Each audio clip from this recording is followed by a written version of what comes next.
Edmonton Sports Talk. My God, I love this. My name's Jay Milne. #Blue.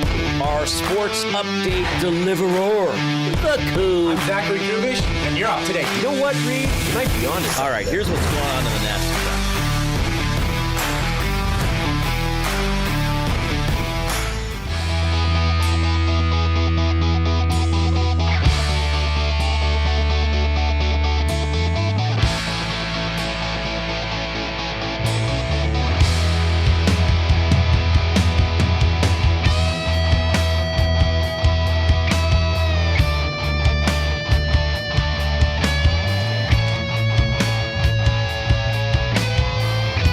Today, there shall be no messing around. None. All serious all the time. How's it going, everybody?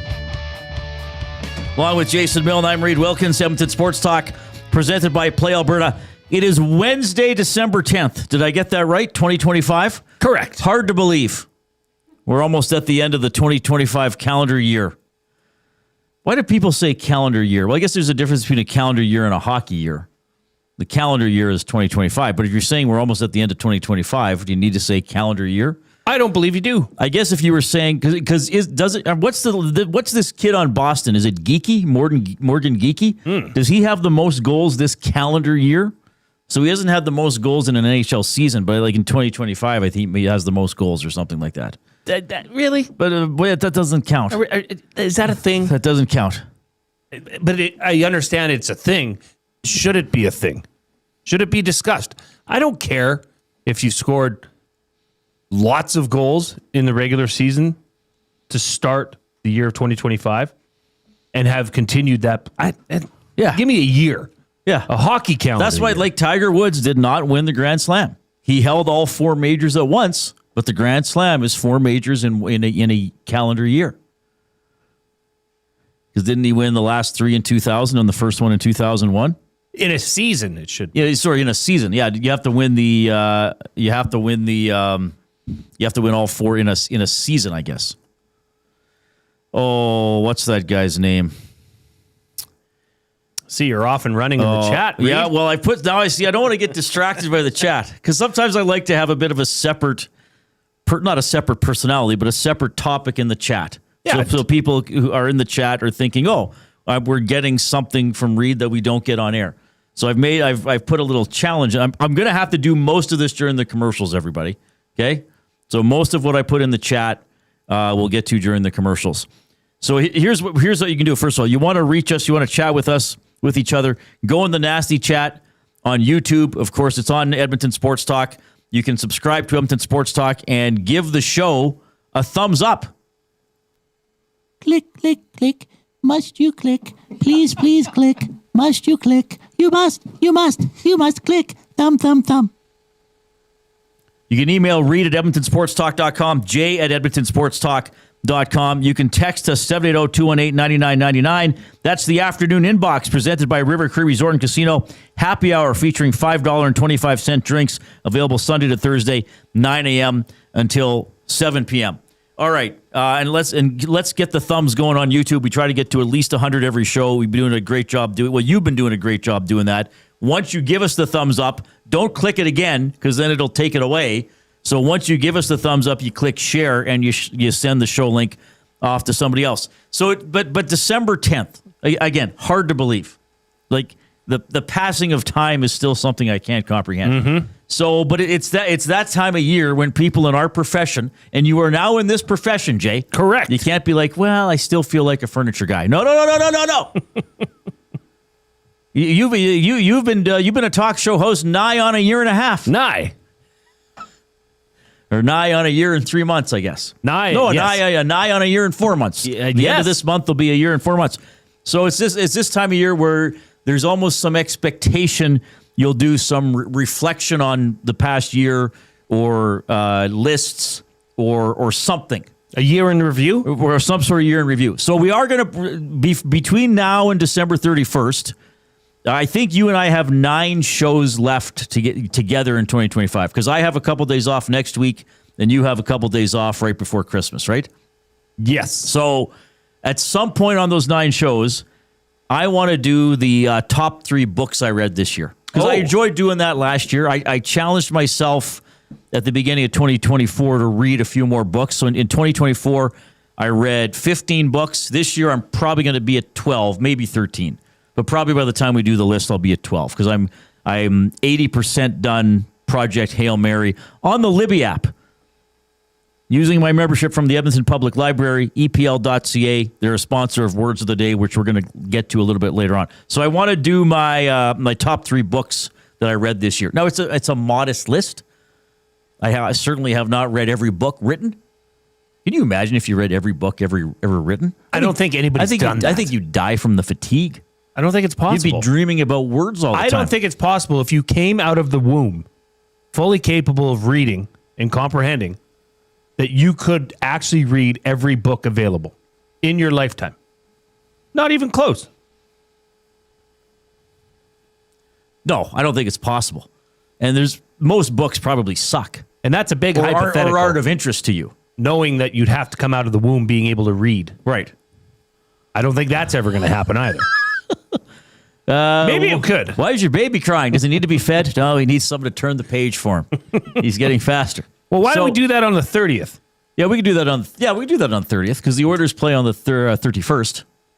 Yeah, we could do that. Maybe by that time I'll squeeze in a 13th book. Probably will. Because we're on the 31st. Yeah, right? we're on the 31st. Let's go, baby. Yeah. Why don't we do it the 30th or the 31st? Yeah, we'll do it maybe one of the last Reid's, shows. Reid's top 2025 books that he read this year. We should come up with a name that's way too long for it. Oh, yeah, we should. Yeah. That has a weird acronym. So we're going to do that. And starting today, Jay and I are going to do a form of an advent calendar for each other. But it doesn't have to, I guess, does an advent calendar has to have 24 squares? Technically. Okay. Really? Can it just be you adventing anything? You can make it whatever you want. What's the exact definition of advent calendar, Coob? So we're traditionally, I would say. But we're going to do something. We decided to take a little bit of a different spin on sort of a year in review and talking about things that happened this year. We'll explain it more a little bit later on. We're going to do it for Fired Up for Jemco, probably, I think, in the final hour of the show between 5 and 6, likely.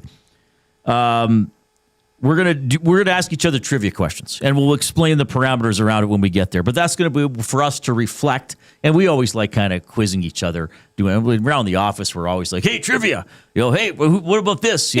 Like before we came in here, I was just bringing up songs on my Apple Music and playing them for Ben. Ben, what's this song? He did pretty well until there's one song you didn't know that we'll have to teach him about.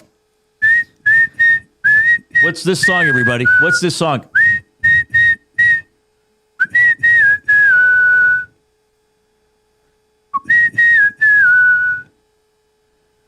What's that song? What song is that, everybody? Did everybody pick up on that? That stumped Benny. But he knew it from NHL. He knew it, but he didn't know the title or the artist. From a video game. He knew he'd heard it of the song or the artist. No, but he knew that he knew it was a song that he'd heard. Okay, now I guess I got to talk about this because people are not understanding the assignment. I put in the nasty chat, ask me trivia questions about books or movies. Trivia questions have right answers. Books or movies. Books or sports. Books or sports. No, movies or sports. My God, sports. My mind's all over the map. It's a blunder. I'm all confused today. Pretzel. Like this would be one. What is the highest scoring Super Bowl game of all time? Right. Did somebody put that in there? No, I'm asking you. I wanted to get involved too. The highest scoring Super Bowl game of all time, I think, would be Eagles over Patriots. Was it 41-32? The highest scoring Super Bowl was XXIX, which I believe is 29, in 1995. The 49ers beat the San Diego Chargers 49-26. Oh, you got the score. Yeah, I should remember that one. 75 points. Most of them by the 49ers. Mm-hmm. But I see some people here putting in the nasty chat opinion questions. Because somebody said, what's the highest rated Arnold Schwarzenegger film? And I was like, True Lies. And then the person was like, oh, you think True Lies is better than Terminator 2? Hold on. Whoa. Like, it's trivia. Slow down. It's trivia, so you have to know the answer and then ask me the question. So do you know the highest grossing Schwarzenegger film? No, I don't. I guessed True Lies. I think they said highest Predator? rated. What? Who put it in there?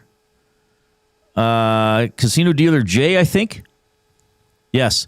What's the highest rated movie that Arnold Schwarzenegger has been in? So to me, highest rated means the best reviews.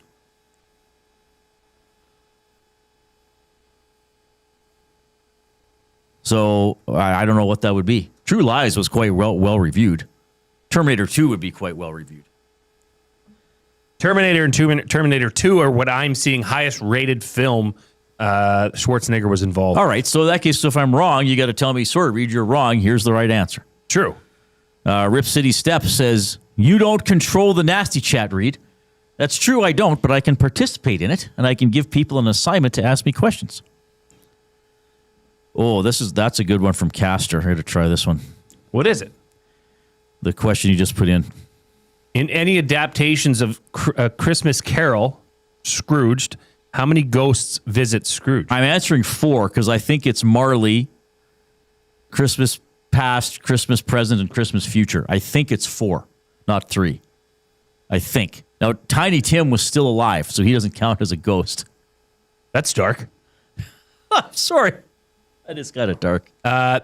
We could probably do the full 3 hours on this particular subject. Ask Reid anything, and I would just sit here and fact check.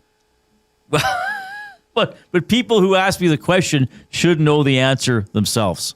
Collingwood Rob. You got to at me or I won't see it, okay? Collingwood Rob sends us in on the River Cree Resort and Casino inbox. When Wayne Gretzky debuted with the Oilers in the WHA, what helmet brand did he wear? Jofa. Once again, we don't know because he didn't put the answer. But I was going to say Jofa. You got to put. But this is supposed to be a nasty chat thing. Dirty Dawn. So says, here's the thing. In the nasty chat, you go at Reid Wilkins. You ask me the question. I'll at you with my answer, and then you at me back, telling me if I'm right or wrong. And if I'm wrong, you say the right answer. That's how it should play out. Sorry, what did Dirty Dawn say? Dirty Dawn says, Reid, you're boucharding this portion of the show. Am I? I don't know what that means. He doesn't like it. Are you turning it over? I guess. He doesn't like it. Are you giving it away? Collingwood Rob, CCM. Okay. There you go. So there you go. That's how it should work. Fun facts. But put it in the nasty chat. We're going to do that in the nasty chat. All right. 780-218-9999 is the River Cree Resort and Casino inbox. Oilers lost to Buffalo last night, 4-3 in overtime. Red Wings tomorrow at 7 o'clock at Rogers Place. So we'll have the GCL Diesel Oil Stream pregame show with Tom Gozzola at 6. There is hockey tonight at Rogers Place. Canada versus the United States women's hockey, a rivalry series game. They are also going to play on Saturday. We're going to have an off-topic topic in a couple of minutes, and that's going to be a fun one. But let's get to the afternoon headlines. They, of course, are presented by 100.3 The Bear, Edmonton's best rock. Stream them on iHeart today. This is Chet Palmer with your sports report. Hey, were those the Oilers or a bunch of zombies playing the Sabres last night? I thought Night of the Living Dead came out in the 60s. Hey, Boosh, you don't play for Buffalo. The Raptors have been bounced from the NBA Cup. They only scored 13 points in the second quarter. The Knickerbockers move on to play Orlando. Hey, Jason Milne, is that Spike Lee in your pocket, or are you just happy to see me? 44-year-old Phillip Rivers is back in the NFL. He plays for the Colts. At that age, shouldn't he play for the Nags? Watch out, my brother-in-law's going to bet on him. I'm Chet Palmer. Well done. A nag, I actually looked up. A nag is a name for an old horse. Yes. Oh, yeah. Yeah. That's why you never call your wife an old nag. Right. But a nag could also be a male horse. Sure. Yeah.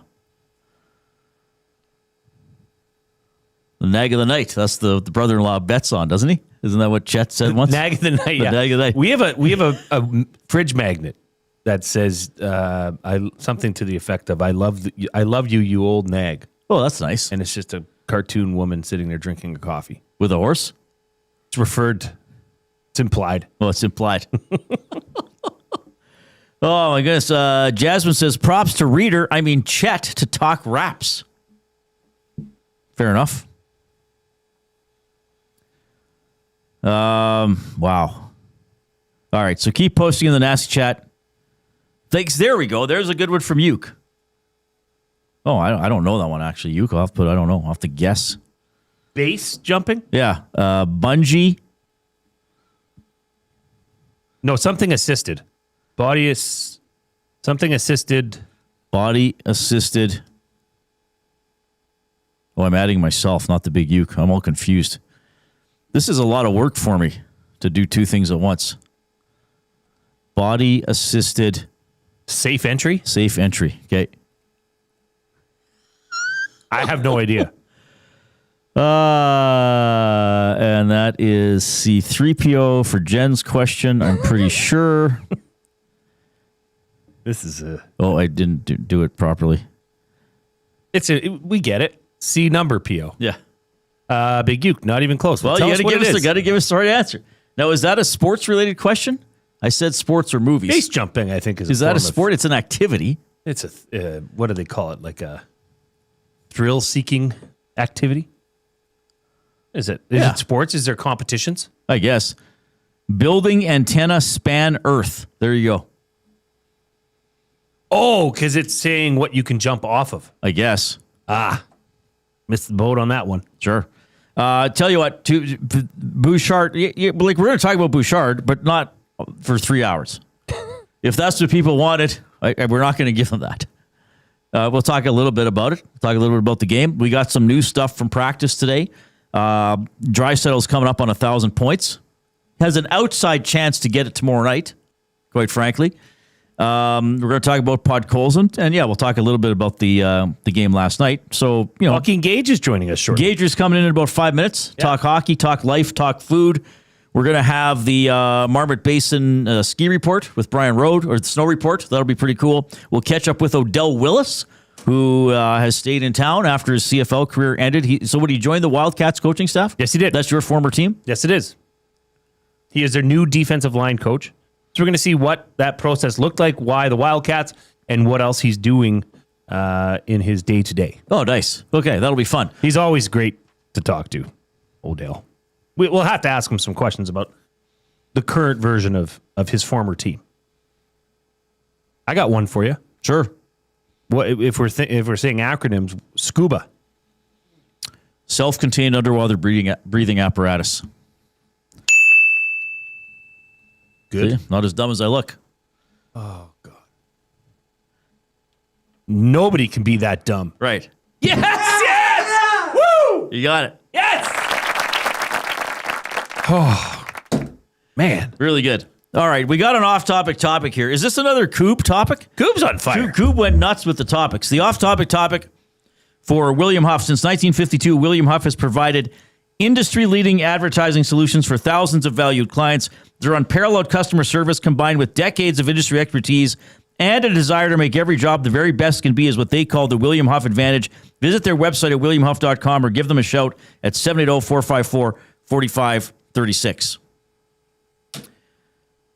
If household appliances could talk, which one would complain the most and why? Ooh. Now, we did talk about this. A household appliance is something that is in your house that requires electricity, right? Right. Was that the parameters of an appliance? Yes. Yeah, something to help So you your assist it. toilet's not an appliance. Is your VCR, or what was a VCR? Because it's in your house. Like, we're thinking appliances, furnaces, refrigerators, microwave. Kettles. To me, this one stood out. And I think the appliance that would complain the most would be your vacuum cleaner. Oh, really? Well, think about it. The only thing, and you're pretty much forcing your vacuum cleaner to eat dirt, pet hair, dander, Right. to pick up stuff you don't want to pick up. Boogers. Probably poop sometimes. Yeah, it could be little morsels. It's only used in filthy conditions or not clean conditions, and it's never a happy experience. You're not, hey, my turn to vacuum. All right. It's never a positive thing when you're going to reach for the vacuum cleaner. But the one that sticks out for me the most is what happens when you're pushing that thing around, right? Right. You're running into the wall. always hitting Every stuff. wall and Right. chair leg that poor vacuum. Do you know the rate of concussions right now in North America in vacuums? It's high. It's a risky job to be a vacuum. So I went with vacuum cleaners. There's probably a 2-to-1 ratio, though. Sometimes people take care of it. Yeah, that vacuum cleaner would have words. Yeah. They have to wear a guardian cap. Why do you hate me so much? Why do you run me into your couch leg continually. Yeah. And usually they get dragged around. Like, Oh, it's never No. cleaned. When are you going to empty me? Yeah. Fill me. I'm all just dirty. filled with dirt and dust. Just filled with your detritus. well, and it's weird because you're cleaning dirt.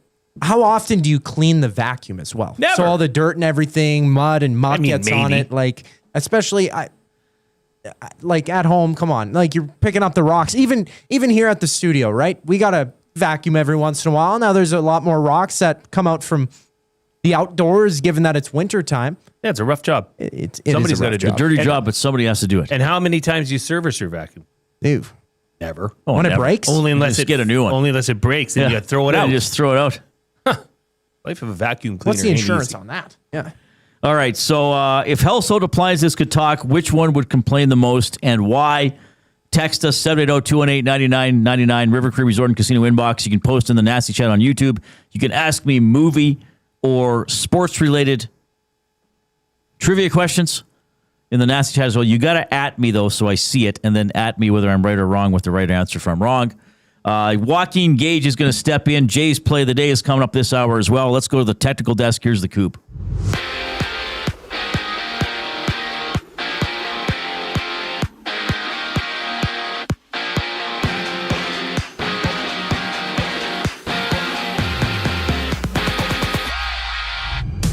Four games in the NHL tonight. Edmonton's next opponent, the Red Wings, are down the QE2 in Calgary to battle the Flames at 6:30. Both teams riding a 3-game win streak. Elsewhere, the Blackhawks take on the Rangers. Florida visits Utah while Seattle faces LA. And back in Edmonton, a rivalry series matchup between Canada and Team USA goes down at Rogers Place. Puck drop for that one at 7 o'clock.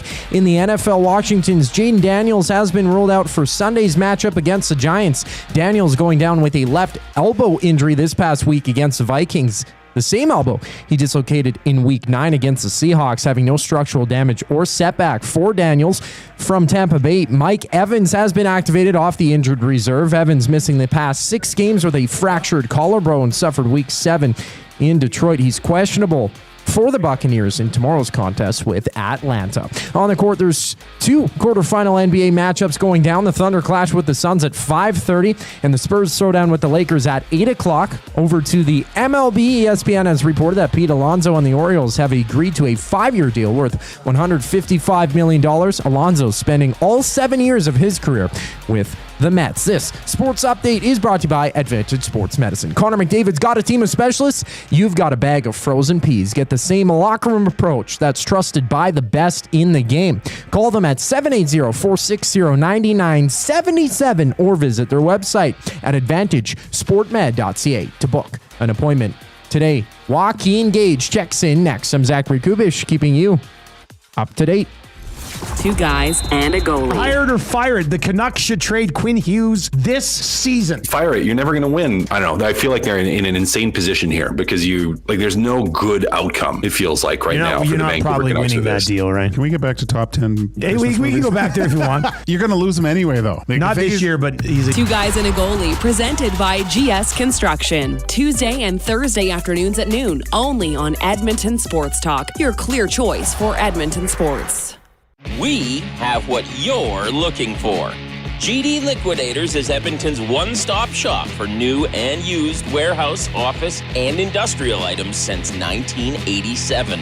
You'll find what you want when you want it. Give us a call, visit us in-store, or check out the monthly auctions at gdliquidators.com. 100% Canadian-owned and operated. We have what you are looking for. GD Liquidators. Where holiday cheer meets great beer. This season, celebrate at the Canadian Brewhouse. From plated dinners and festive buffets to casual pub-style parties, we've got the perfect space for your crew. Book your holiday party today at thecanadianbrewhouse.com. GCL Diesel has been serving oil country since 1972. From diesel cars to SUVs to pickups. From farm tractors to school buses to a big rig. From diesel generators to forklifts, GCL can test, troubleshoot, and repair all diesel fuel system components. Whether it's injectors, pumps, turbos, filters, or additive, GCL has the parts you need to keep your diesel running the way it should. For genuine diesel parts at wholesale prices, visit GCL Diesel in the West End or online at gcldiesel.com. GCL Diesel. Diesel understood. Hockey is heating up, and so is the excitement on Play Alberta. With casino winners every hour, jackpots worth millions, and revenue that stays in the province, there's never been a better time to sign up. Right now, our listeners can score a $50 free bet when they make a minimum $50 deposit with code EST50. That's code EST50 for a $50 free bet. Start playing with your game sense today to find out if you're Alberta's next winner. Must be 18 plus to play. If you gamble, please use your game sense. You could set up your Christmas tree in the last available spot in the house, or you can create the space you need with Sentinel Storage. Get the most out of Christmas. Buy Canadian, store Canadian. Try 4 weeks free. Visit sentinelstorage.ca. Must you click? Click. Thumb. Must you click? There's the Thumb Click remix as put together by Zach Kubish, reminding you that if you have not already, click the thumbs up button. If you're taking us in on YouTube today, we are already at 40. The show has barely started. We want to get to 100, so good pace, but don't slow down. Don't be a pleasure delayer. Get in there and click as soon as possible. Maybe you're listening on iHeartRadio or TuneIn Radio. That is fine as well. Encourage other people to check out the show. And maybe you have got us on a podcast in the future, which is also awesome. However you're consuming the program, we are grateful. Joaquin Gage has made his way over from the bullpen. I'm playing the turtle noise. That's representing you walking. But it was funny. Joaquin was walking down the hallway, and Jay Milne was all like, I think I hear him coming now. I played the I think I hear him coming now soundbite. Gage doesn't have his headset in, so I could play anything, but that's what I was playing. What's going on, buddy? Nothing. I figured I'm already listening to you on the car ride home, so why not just listen to you right beside you? Yeah, this is fun. Yeah, we appreciate it. 2 guys and a goalies tomorrow at noon. I'm hosting for No Dustin, way. so we're going to be on air together tomorrow. That's slacker. with Cass. It's going to be There's incredible. no CFL. What's he doing?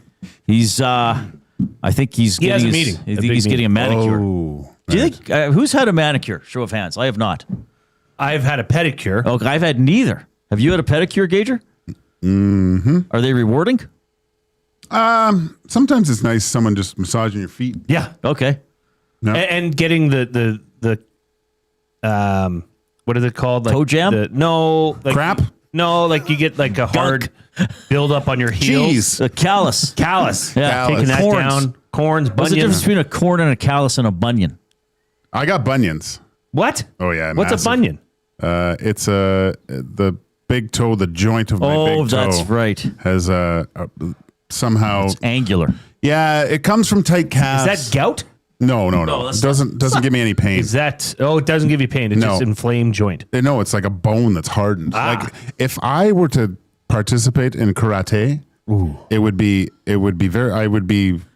it's lethal weapons because essentially I have two big knuckles. So if I did a inside roundhouse to the temple, I would probably kill somebody. We should try it. So, but Coop, come here. Coop. Stand right here. But a bunion is a bone thing. I think a callus, or a corn Callus is they your can skin. Yeah, scrape you off. can scrape off. Yeah. I've always wanted to get my bunions removed, but Wouldn't they have to? I've looked at the surgery and stuff. Yeah. And it's quite and they essentially come back because you've been twisting off that joint for so long on your big toe joint, and it's eroded away. Whatever. Well, it's the life of an athlete.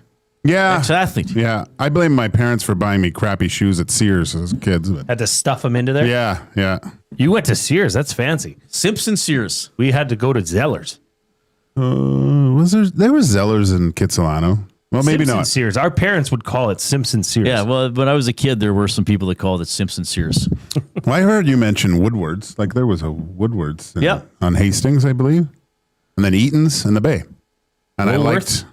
Yeah. Did you ever go there? Woolworths? Yeah. Yeah. Okay. Because there was Woodward's, Woolworth, and Wilco, wasn't there? We've had this discussion. Yeah. I think, Wasn't there a Woodward's in Bonnie Doon? Probably. There's probably Woodward's everywhere. Asta Doon from Bonnie. That's a very Scottish mall. We shall name it Bonnie Doon. Yeah. Oh, the wind some days. You'd have to hit your driver into a 170-yard par 3 Old Bonnie Doon. I thought Doon's a Bonnie. When I worked at Shaw, you'd get certain areas that you'd work in, and you'd get some days you'd get Bonnie Doon, which is a very difficult area to work in because it's all aerial. So a lot of outside wraps, things you'd have to do, but kind of fun in a way. But I would always go because when I'd say, "Oh, Joaquin, where are you working?" I'd go Arrakis, Dune, Desert Planet. That's great. And everyone would look at me like I'm crazy. I go, "No one watched Dune, whatever." It's okay. It's funny. It's funny. Reid would get it. I know Reid. Yeah, I did. I said something yesterday that only you got. Yeah. You texted me about it. Yeah, it was great. It was Han Solo talking at the trash compactor. Hey, great job on the broadcast last night. Oh, thank you. That was a spot on suit. Oh, thanks. You look fantastic. Thanks. Well, at least I look good. Yeah. It was fun. It was good. Good to see Gene. Very funny first bit he did with the 80s stuff. Oh, yeah, I didn't get to see that. I just saw a picture of it. It's funny how when it's 80s night, but you don't know it's 80s night. And that's just a telltale sign you know you're old. Because you get in there and you're like, man, really playing some good tunes tonight. Great song selection. This guy's hitting it out of the park every time. And then you see some kid, it's 80s night. And then you're like, oh, right. What's it like in the intermission? During the game, sorry. In the intermission you're on. Do you and Gene simply just turn your chairs around and just sit there and watch and talk? Gene has some work to do and get ready for some reads and stuff. But I'll tell you, it's a lot of fun, but there's not a lot of dissecting the play. Right. Really. We're discussing life and different things and having chats. Of course, we're talking about the game at certain points, but he asks about my family, I ask about his, and so it's a very enjoyable. It's like going out with your buddy for a soda without alcohol, essentially. Right? It's quite fun, and then of course you get my best friend comes in, Bob Stauffer, and we get rolling. Staff. He was angry. He gets upset. So I've seen him quite upset at the hockey team. Like George says when he says the C's are angry, I always say, "Oh, the staff is angry today." Yeah, he takes it personally. He was a special kind of angry last night too. Oh man, he was almost so angry that he was more quiet.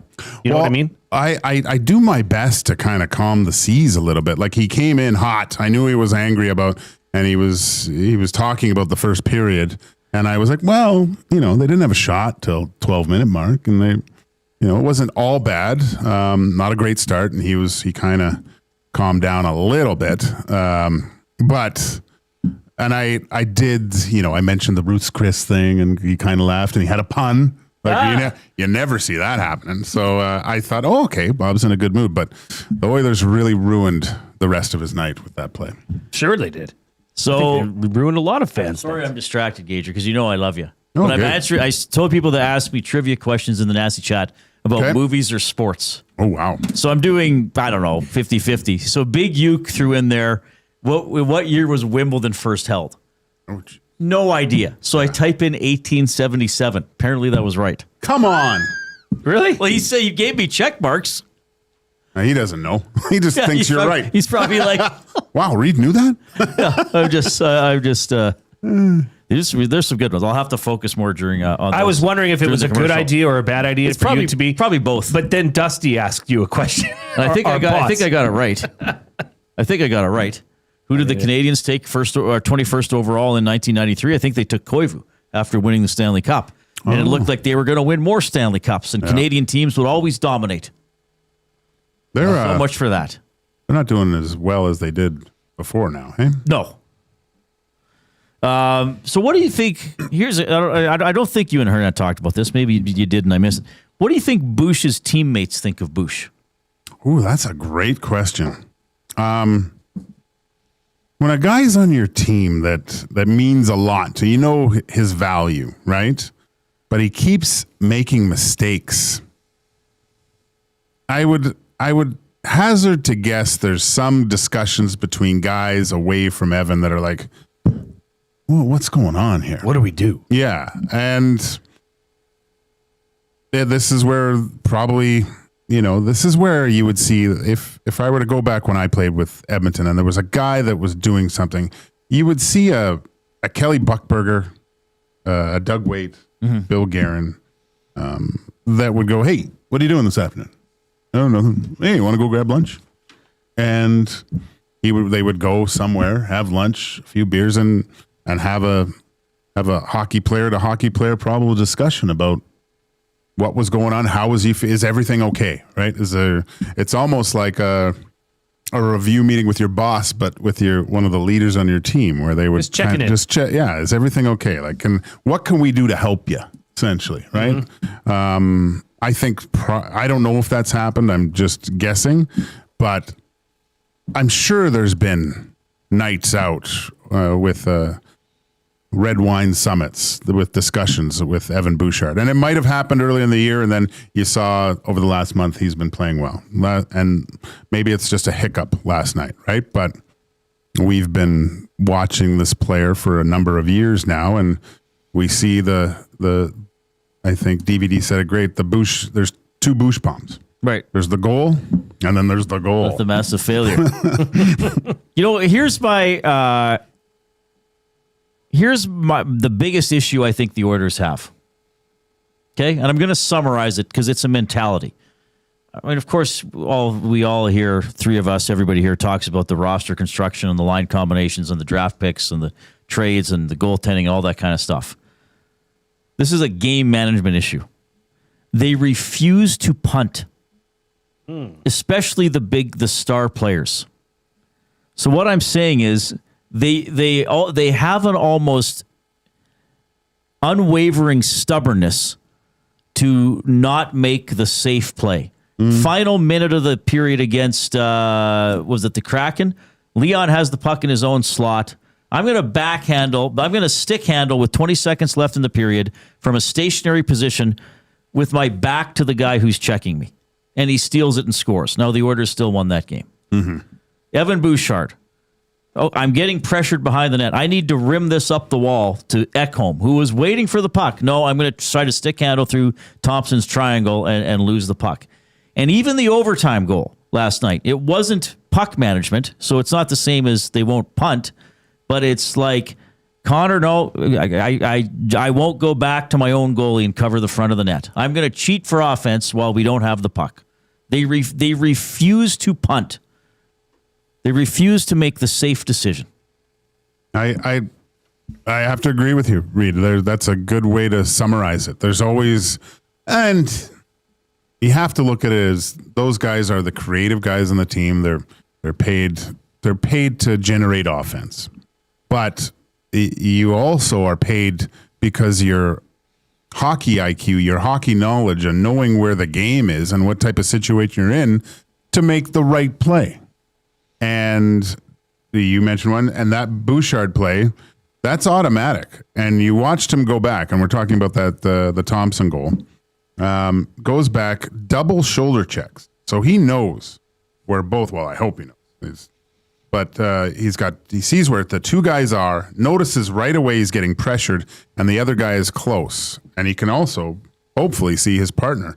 He's on his forehand. It's such an easy play. Yep. But he turned into there's that great, there's a men's league kind of meme or a little video on TikTok where the guy goes behind the net and the forward comes down the wall and they're looking at each other and smiling and they're laughing and he's pointing at his stick. Yeah, and he looks and then he ventures off and he sees his teammate way out the far blue and he's waving his stick like that and he goes, and the eyes open up and then the guy on the ball is going, no, and then the other player comes into the middle and he's licking his chops and he tries to fire it. He grabs it in and the guy scores. And then the guy on the wall is just like, oh my gosh. Right. So yeah, they're too sexy for the easy pass. Yeah. I think there was a song like that. I'm too sexy. Right said Fred. Oh, right said. I believe. Right. Well, Bouch said wrong. Right. Yeah. But I mean, not always, but they are capable of playing simple and playing better. But just that's when they're most successful. I don't get it because that's when they're most successful. It might not be the sexiest hockey, and it's taxing playing the right way. right? You're going to those hard areas and having to battle. Right.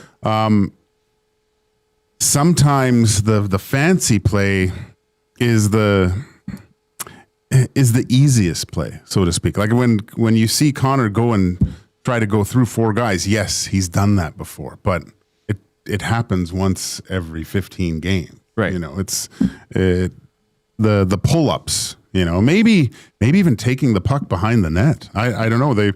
To me, when I watch the Oilers now, and it's, of course, we watch them a lot, but so do other teams. They're watching them as well on video. They've become very predictable in how they implement a lot of their offense, try to generate offense. And sometimes reverting back to a simpler form of just funneling pucks to the net, getting traffic, having a center drive instead of 2 guys fanning out, hoping for a one-timer. Yeah. That's what creates the chaos. And 2 years ago, I felt the Oilers did an unbelievable job. It was a different team, I get it, but they still have a lot of the same players who are unbelievable about puck retrieval in the offensive zone, getting strips and things like that. So it's one of their strengths that they hardly ever use, because they make it easy on teams to play against because they're not willing to play that simple form of hockey. Yeah, and when they do it, it's successful because they did it for a couple of games on this homestand. Yeah. Like the passing and the cycling in the first period was nauseating. Yeah. It's like they thought they could win by making Buffalo dizzy by passing it around the outside, but that doesn't really work. They're like 2 trailer park girls. Did you answer the off-topic topic? Around the outside? Coob like that. If household appliances, did Gage answer this? I don't know. While I was answering trivia questions. If household appliances could talk, which one would complain the most? I thought about this because it's got to be one that I would say the oven. Because no one really, well, except for Tommy's oven. That thing never gets touched. It's fine. But you're putting stuff in it all the time. You're turning it up. It gets hot. It's dirty. You're scraping it to get stuff off. It's probably not the happiest appliance, right? That's fair. It works under ungodly temperatures. Yeah. I mean, you're burning stuff on it. Yeah. It's almost like a torture device. Yeah, it that's actually, a good point. it might be. That's a good one. Yeah. Did you give an answer?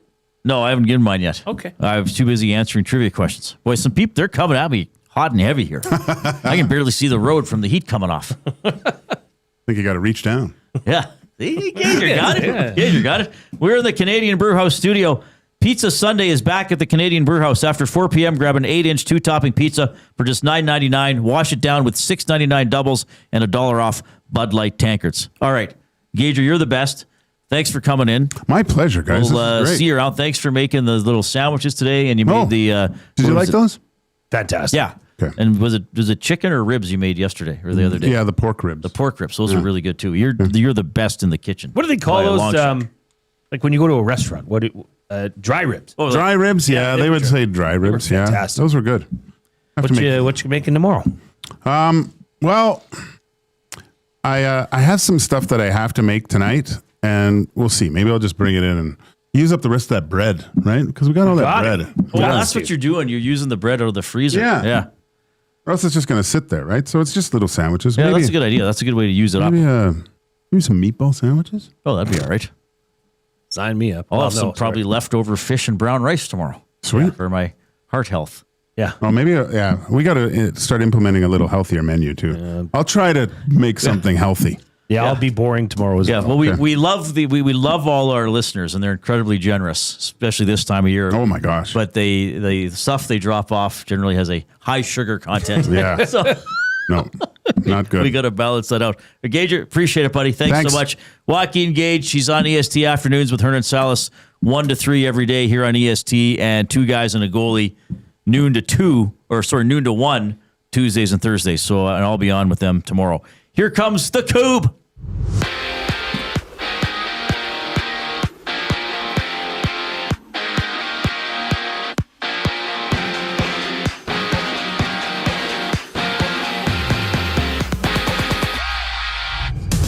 From Calgary, the Flames and Red Wings drop the puck. Action gets going at 6:30. Both squads winning their past 3 games around the league. The Panthers challenge the Mammoth. The Kings battle the Kraken while New York is on the road in Chi-Town. Rangers playing the Blackhawks. Down south in college football, the Michigan Wolverines have fired coach Sherron Moore after finding evidence of an inappropriate relationship with a staff member. Elsewhere, Mike Evans has been moved off the injured reserve after missing the past 6 games for the Buccaneers with a fractured collarbone. Evans went down Week 7 in Detroit.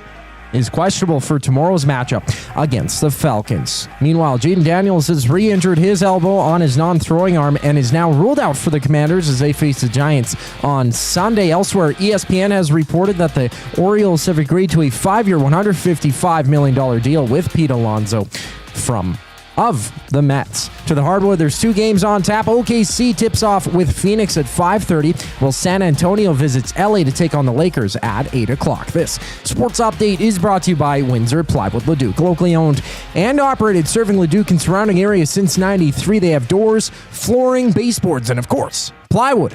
Go see the knowledgeable staff today at Windsor Plywood Leduc. The Reid Wilkins Show rolls on after the break. I'm Zachary Kubish, keeping you up to date. The Oil Stream. Coach Mike says Knobloch will never be able to get 97, 29, and 2 to think defense first, will he? Kind of. It's just not in their DNA, man. I think Coach Mike's onto something. I mean, these guys. I mean, 5-on-5. I think McDavid and Draisaitl have improved a lot, but there still is a tendency where you're like, kind of flew the zone a bit early there. The Oil Stream, presented by Boston Pizza. Monday, Wednesday, and Friday afternoons at noon. Only on Edmonton Sports Talk. Your clear choice for Edmonton sports. Running your own small business takes courage, and as it grows, so does your team. That's why Alberta Blue Cross offers health, dental, life, disability, and wellness benefits designed for small businesses, because we know a healthy team means a thriving business. Join over 5,000 Alberta businesses who have chosen us to help their business grow and succeed. Alberta Blue Cross takes care of you and your employees, so you can take care of your business. Visit ab.bluecross.ca to find a plan that's right for you. At Firehouse Subs, our subs are freshly toasted, stacked high, and crafted to satisfy. Each sub is piled high with premium meats, melty cheese, and toasted to perfection. Firehouse Subs brings bold flavor to every bite, all served on a freshly toasted roll. But we're not just feeding Edmonton, we're fueling it. Dig into the brisket hat trick, piled with slow-smoked brisket and melty cheese. Or go to the Firehouse Subs fan favorite, the Hook and Ladder. Made to order with smoked turkey, honey ham, and Monterey Jack cheese on a perfectly toasted roll. With 15 Firehouse Sub locations across Edmonton and the greater area, it's easy to grab a hot and hearty sub close to home. Firehouse Subs. Hot, hearty, made to satisfy. Looking for quality building materials and friendly advice? Visit us at Windsor Plywood Leduc, family owned and locally run since 1993. From interior materials for doors, flooring, baseboards, and all the finishing touches to all you need for your outdoor projects like cedar lumber for decks and fences, plus all the plywood you'd need. Our full-time on-staff carpenter can help with anything odd-sized or custom, and from domestic hardwoods to exotic selections, we've got you covered. And if we don't have it, we'll track it down for you. Windsor Plywood Leduc. We're the experts you need to know. Boxing Day rocks at River Cree. December 26th, live in the venue. Hysteria, tribute of Def Leppard. And Blackout, tribute to the Scorpions. Tickets at rivercreeresort.com. River Cree Resort and Casino. Excitement. Bet on it.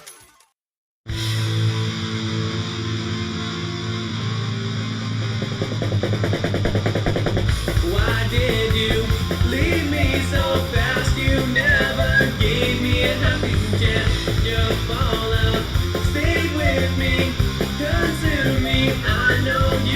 The 2002 classic hit from local band Northshore, Fallout, featuring Jay Milne on the lead vocals. There it is, baby. So if you guys, when you guys do your reunion tour, maybe at the Nasty Bash, maybe at the EST Fun Spiel, we should. Maybe at the golf tournament, will that be the first song or the last song or somewhere in the middle?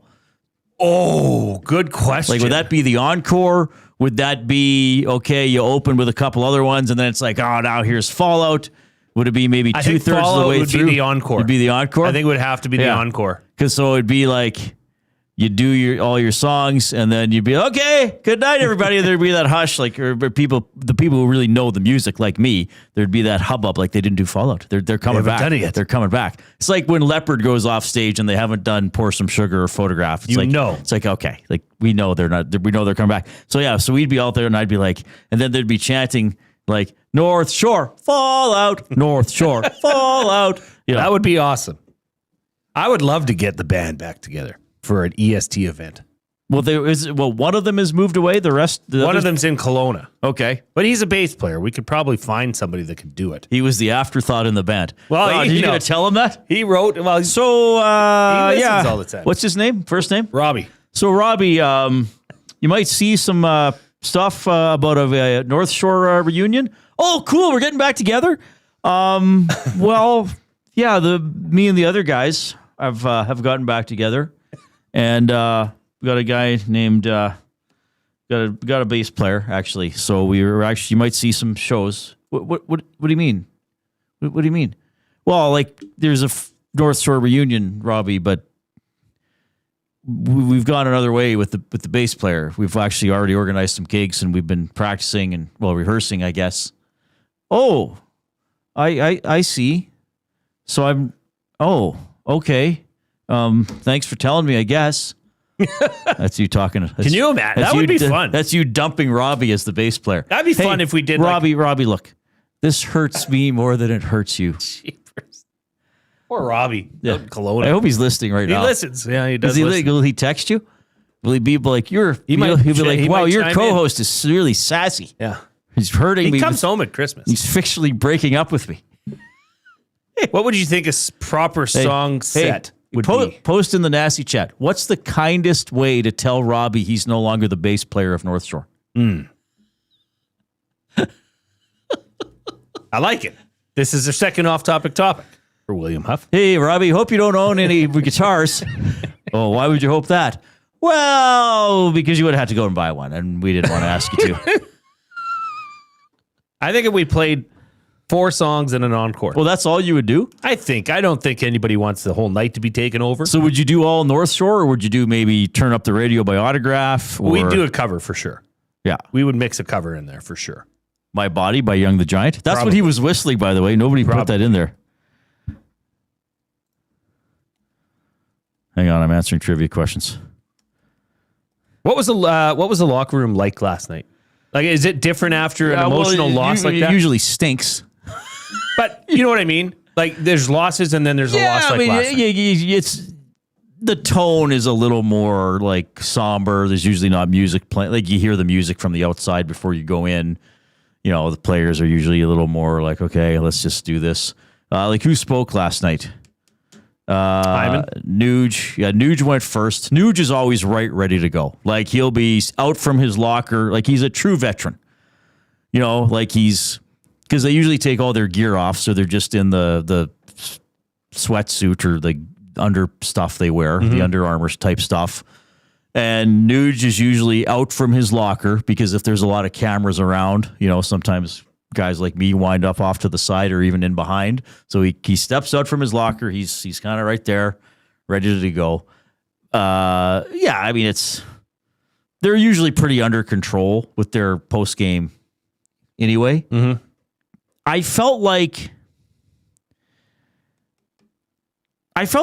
specifically from Nuge, maybe he didn't feel they played as bad as everybody else thought they played, as a lot of other people thought they played. Like, they just didn't shoot. And even Knobloch said he didn't mind the first period, but in his post game, he said, I think at first he said at least 10, and then he changed that to at least a half dozen. But chances were they didn't shoot from the slot, right? So that was pretty disappointing. Do you think that there's a part of, you know, maybe when Knobloch addresses the team that you at that point have to look for positives instead of just focusing on, you know, giving up that terrible goal in overtime? Well, you know, like they did come back. Yeah. It looked like there was no hope after 40 minutes. No, it looked like they were just going to sleepwalk over the line like a bunch of zombies from Night of the Living Dead. It would be interesting if you could find out what that switch is. What happened? Because when Connor McDavid scored that goal seconds into the third period, right, he skated over to Ekholm and said, "Here we go," and was excited about it. And at that point, you're saying, "Oh, okay, the flip has switched." What is that? You know, why isn't that switched on in the first period? I mean, nobody knows the answer. Yeah, I mean, well, here's what Draisaitl said. He had talked after practice today. Here's what Draisaitl said about last night's game. Yeah, I think we were just maybe a little sluggish and not all there, maybe mentally and physically. So obviously we'll take the point, and it's a good sign that we're able to come back. But obviously, don't want to put yourself in that situation. Sluggish. But here's the thing, Jay. We've been doing this long enough, whether as our profession or just as sports fans and as Edmontonians or people in the Edmonton area. Like, fans aren't going to be satisfied.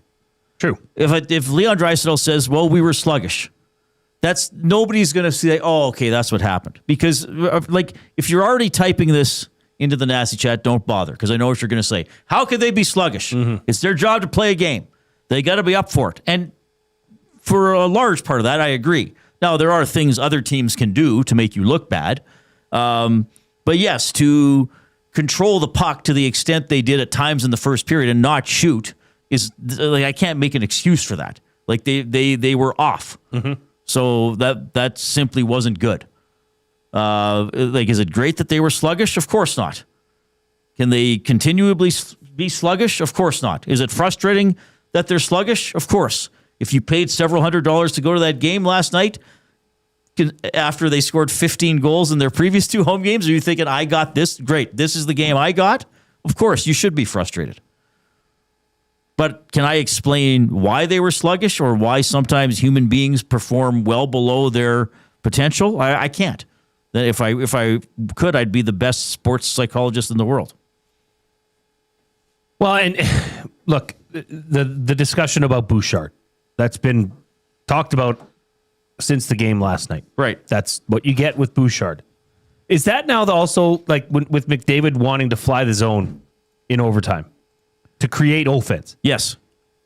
Is that partially that's what you get with McDavid too, as a player that wants to be in that moment and take the puck and be in control in that moment, and he was trying to do that? Yeah, they're trying to make plays. Sure. But sometimes when they do that, they don't weigh the risk reward properly.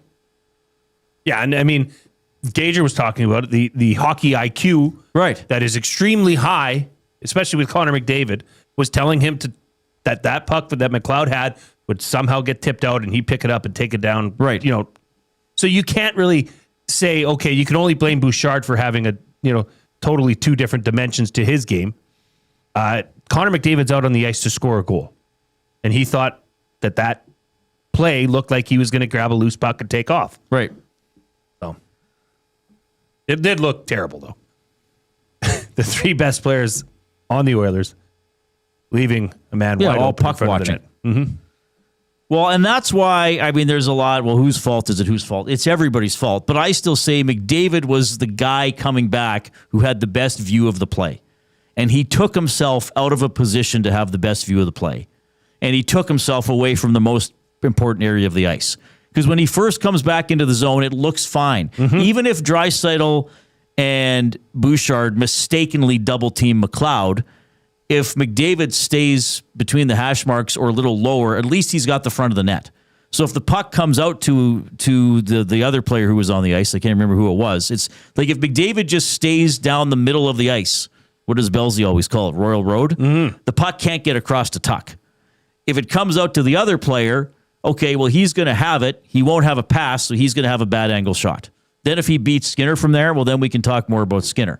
But he's probably going to hang on to the puck and then get pressured by Draisaitl or Bouchard. So I still think if McDavid thinks defense first, as opposed to Leon's going to swipe it off Ryan's stick and we'll have a 2-on-1. Well, and what did you say? I thought that was a great analogy, that this team does not like to punt. They don't take the opportunity to punt the ball that often. And in that situation, clearly they weren't thinking defense and, hey, let's just get this under control, which they came into the zone under control defensively. Right. And then it all fell apart because there's offense on the mind. All right, let's get to a very, very special part of the program. It's Jay, it's play, he's Jay, it's today. It's Jay's play of the day. It's Jay's play of the day.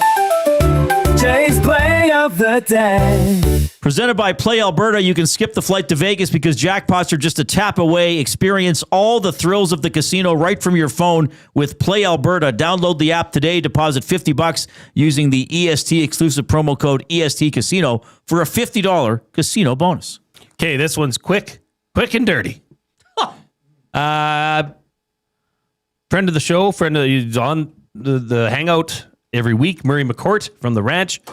Big Blackhawks guy. The Blackhawks are 2-6-2 in their last 10. So this is a big, they're due play. The Rangers haven't been playing that well either. The Blackhawks are at home. So I said, okay, Murray, do you think there's a shot they could win this? He says, they better. They got to turn things around. So This is a major, they're due bet. And I do see on the EST Afternoons Let's Do It parlay, Connor McDavid's goal. So this would help that one as well. Oh, my goodness. But this is simple. Blackhawks to win. That has been boosted to plus 131. Head on over to playalberta.ca. Click on sports. Click on EST specials. And if you haven't yet, use promo code EST Sports. Deposit $50, get a $50 free sports bet at playalberta.ca or download the Play Alberta app. And always remember to use your game sense. It's Jay, it's Play, he's Jay, it's today. It's Jay's Play of the Day. It's Jay's Play of the Day.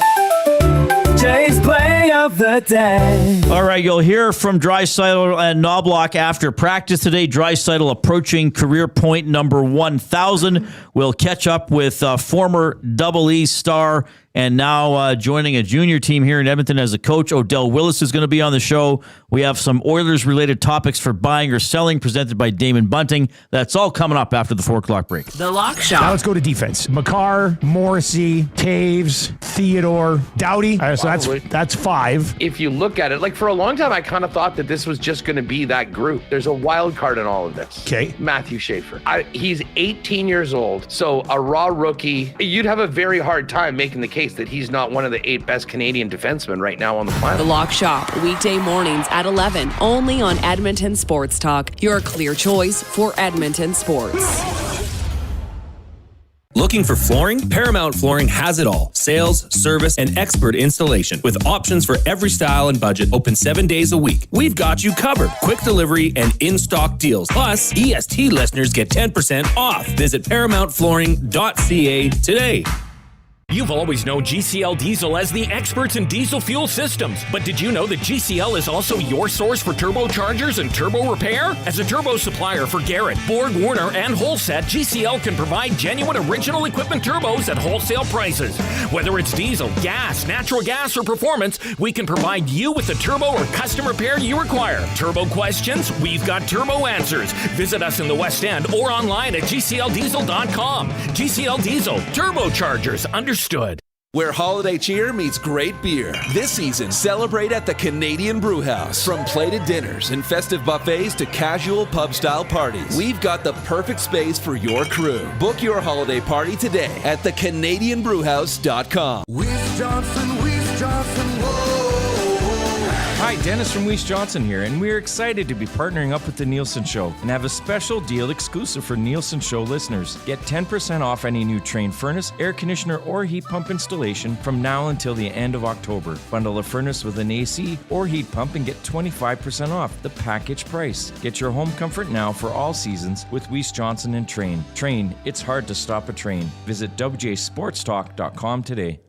You've heard the name, but what does it mean? For over 66 years, William Huff Advertising has supplied signage from screen printing to digital to LED with design, production, and install in-house. It's a one-stop shop for all your signage needs. Edmonton owned and operated, William Huff has been trusted by the biggest companies and teams in the City of Champions and many others across the country to do the job. If you're looking for a way to get the word out about your company or event, they are the answer. Go to www.williamhuff.com. Their results speak for themselves.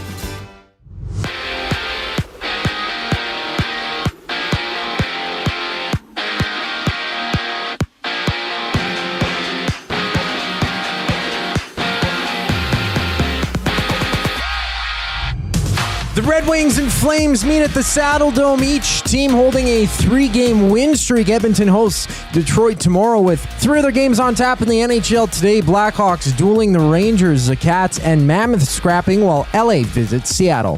Internationally, Team Canada takes on Team USA at Rogers Place. That one gets going at 7 o'clock. And in college football, the Michigan Wolverines have fired coach Sharon Moore after finding evidence of an inappropriate relationship with a staff member. Around the NFL, the Buccaneers have activated Mike Evans off the injured reserve. Evans returning from a fractured collarbone he suffered Week 7 in Detroit. He's questionable for the Thursday nighter against Atlanta, while in Washington, the Commanders have ruled out Jaden Daniels for Sunday's matchup against the Giants. Daniels re-injuring his left elbow against the Vikings last week. In the majors, the Jays have selected Spencer Miles with the 27th pick in the Rule 5 draft. The 25-year-old was a part of the Giants organization, spending the last season recovering from Tommy John surgery. 2 games in the NBA tonight. OKC plays host to Phoenix. They hit the court at 5:30. I'm Zachary Kubish. That was your sports update. Hour 2 of the Reid Wilkins Show starts right now.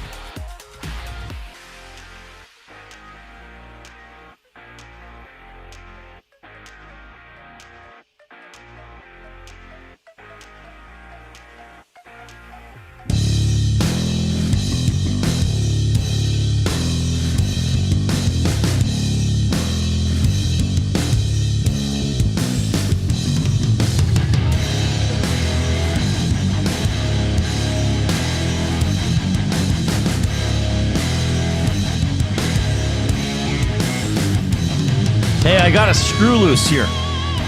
No, not with this headphone thing. Again? Yeah, it keeps popping out. What are you doing to it? Nothing. It's just wiggly. It's all wiggly jiggly. So I got an answer. Our off-topic topic for William Huff. Which if household appliances could talk, which one would complain the most and why? Go on. The toaster. Now think about the life of the toaster. First of all, you got to sort of make a very firm gesture to push it down. And then when it's done, like that can't be easy. It's got to strain itself to pop up like that. And what does everybody do? You set your timer on the toaster, but then it's like, I better pop it up. It's probably done. And then it's like, oh no, it's not. And the toaster's sitting there. Why not just let me finish? You set me. Let me finish it to that level of toasting. But oh no, you got to pop it early. Make the toaster go through the strain of popping up, and then they're not done after all. Push them back down. But then you've left the timer, so then you got to pop it up again. So the manual popping is probably even more painful than the timed popping. And talk about not getting cleaned. When was the last time you pulled out the crumb tray on your toaster? That's a big one. That's a once a decade event. If it's like, or when you go to throw it out and you hold it the wrong way and all the crumbs is like, I never cleaned this thing. So I think the toaster has it tough. Who's calling me? Probably the Alberta Toaster Alliance, the ATA. Were they on strike? Yeah, that's a good one. Living a life without ever, for the most part, going to completion. Yes. That would, you just want to do your job. Irritating. Just let me do it. Just let me finish. You set the level of toasting that you wanted, yet you're popping me early to check. Yeah. I do that all the time. Yeah, so do I. I don't know why. But that's like sad. A case study. Yeah, it's sad. Yeah. It's sad for the toaster. Why can't we just trust the timer? Well, different breads toast differently. Like, do you ever toast bagels? No, I just do bread. Bagels often need a second toasting. Oh, okay. Whereas a rye bread, that thing could be done in half the time. The off-topic topic for William Huff. If household appliances could talk, which one would complain the most and why? And our secondary topic now is, what's the best way to fire Robbie, the bass player from Northshore? Did you get something there? Well, this comes in from Barry the Cheater. Blue guy letting Robbie, the bass player, down gently, that he will no longer be in the band. Yeah. I like that he refers to it as blue guy. And then somebody else said, Robbie, we're switching to stand-up bass. Yeah. Totally different. Actually, it would be. Oh, my goodness. Do you think Robbie still plays? Oh, I just saw him playing the other. He was doing a what's it called? Like an open mic out in Kelowna. Oh, was he? Yeah. Oh, cool. Yeah. Coach Mike. So were we back to not knowing what team shows up on Thursday? Possibly. Was last night a one-off? Well, and that's the thing, Reid. We talked about this yesterday. Both you and I could not say they're back. because the sample size isn't there, and that's exactly why. Is you have a stinker of, well, it wasn't 40. Well, maybe this is the team. They can't do it every night. They can't even do it 9 games out of 10 or 8 out of 10. Maybe this is the team. So maybe they're just a wild card team. They're going to scrap to get in, and there won't be a long playoff run. Maybe that's the team. It's possible. Let's go into the Oil Understood for GCL Diesel, providers of the best diesel engine components around. From turbochargers to injectors, fuel pumps to sensors, they are the critical engine component experts. Proud to serve Northern Alberta and area for over 50 years. Now a partner of Edmonton Sports Talk and the Reid Wilkins Show. GCL Diesel. Diesel? Understood. By the way, if you're watching us on YouTube today and you have not already done so, click the thumbs up button. As we're building to get to 100, we need 3 dozen more thumbs to get there. If you've already clicked, then click the share button and send the show link off to somebody else. Oilers skating today at the downtown community arena. The women's game between Canada and the U.S. is in Rogers Place tonight. By the way, Trent Frederick got hit in the face with a puck and was bleeding. Chris Knobloch didn't have an update after practice, but I mean, hockey players are tough, so I'm going to guess he's going to be okay. Chris Knobloch had this to say about the third period, and then he gets into some other stuff as well. Yeah, third period we showed more urgency. I think more urgency, especially in the offensive zone. And it was ugly. It was just slinging pucks to the net and crashing. You look at Podkolzin's goal and even McDavid's second one, just shooting with a lot of guys around the net and getting the capitalize. In the second period, I saw us making a lot more passes but not generating very much. So, I think we just have to make it a little more ugly and not make it more poetic or trying to draw this picture. I think it should just simplify it. Yeah, they don't need to write poetry. No. You don't need to write poetry. That might be the end result sometimes, but it's okay to score an ugly goal. And I know I'm not supposed to, whenever I said a garbage goal to Rob Brown, he would get mad. He goes, all goals are beautiful. Because they are, actually. Well, yeah. But they all count the same, right? Podkolzin hammering away at a rebound until it goes in is worth 1. McDavid going end-to-end and passing it to Draisaitl, who goes between his legs to Bouchard, who goes behind the back to McDavid, who goes backdoor to Hyman. That counts as 1. Mm-hmm. One may look prettier than the other. And there's, I'm not saying don't pass or try to score goals or look for backdoors or tap-ins. Like, those guys are skilled enough to do that. But at some point, the puck has to go to the net. And McDavid said last week, I got to shoot more. And then we're sitting there last night watching, and they're not shooting. Not just McDavid. Nobody in the first period, and then they didn't have the puck enough in the second period. So, but the coach is saying it. Yeah, like ugly urgency. We can score ugly. Get it to the net. Get people to the net. And this is kind of what I was asking Belzy last night. I when he was on the show yesterday, I didn't word it very very well because I was saying, like, if you're playing with McDavid, do you want McDavid to tell you get open back door, or do you want McDavid to say I'm shooting? So. I mean, it's kind of 6 to 1, half dozen or the other. You still have to get to the net. But having said that, when McDavid comes steaming over the blue line, right? So, and you're the offside winger, and you're not Draisaitl, you're not one of the stars. You're like an average guy who maybe has wound up on the wing, right? Yeah. So McDavid storms across the blue line down the right wing. You're on the left wing, and you hit the top of the circle, and your instinct should tell you, I have to go straight to the net. I got to take a defenseman with me. I got to get in the goalie's eyes. I got to fight for a rebound. But now maybe sometimes it's, well, wait a minute. Connor's going to button hook and look for someone to one-time it from 40 feet away. Is that my job now? Right. Right? Yeah. No, that's fair. But I mean, you talked about it, but that Podkolzin goal is exactly what, Draisaitl's sitting there, and good on him to put it on net. Because Podkolzin had boxed out the defender. He had position, battled it in front of the net, and banged one home. Right. I mean, that counts as 1 too, Reid. Right? Yes. Not all of them have got to be end-to-end through 3-4 defenders to score.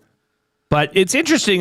Is that the first time you've heard Knobloch this year, like that emphatic about probably that definitive about it. Like actually poetry, saying we don't have to write, like, I mean, he said poetic, but what he meant is we don't need to write poetry. Like we're right, like they need to write a note you leave on the guy's dashboard that keeps parking in your work stall. Hey buddy, get out of my stall. Well, and look, if you want to take positives, which that's about all, they got a point. This homestand is all. I mean, it turned into an exciting third period, as terrible as the first two were. Now, it depends what happens tomorrow. They can absolutely salvage and make good on this homestand. Well, 3-1-1 would be good. That was the record where I said if they do that, that's pretty good. 70% of their points. Okay, and then you're also reminded that they do know how to play that style of hockey. They do know how to get to the net and bang them home and force rebounds. And like I said, Connor McDavid's second goal, that just bounced out to him. But you have to put the pucks in those situations, in those places, to have those bounces go your way. Yes. Right? The third period would give you, obviously, that was exciting. Came right out. I mean, they got the goal 10 seconds in. Yes, it probably should have been icing. And then they tied it less than 2 minutes later. So they were right back in the game. And they had some good pressure. There was that whole sequence near the end of the game where both teams were getting penalties. The Oilers survived that. They survived the 5-on-3, which was good. We'd probably be talking about that more if they would have won the game. What when Nuge lost his stick and went to the bench 5-on-3? That was well, you might as well go get the stick. You might as well go get it, because if you don't have the stick, they're going to try to take advantage. They're going to use you, so you might as well vacate your spot and get back in there. It's pretty fast of him to react. I've always thought. Yeah, and they were ready on the bench to give him one. Do you think that mentality of that maybe not crashing, but more pucks on net? I mean, their power play last night was 0 for 4, and was there like how many grade A chances? Well, I remember thinking.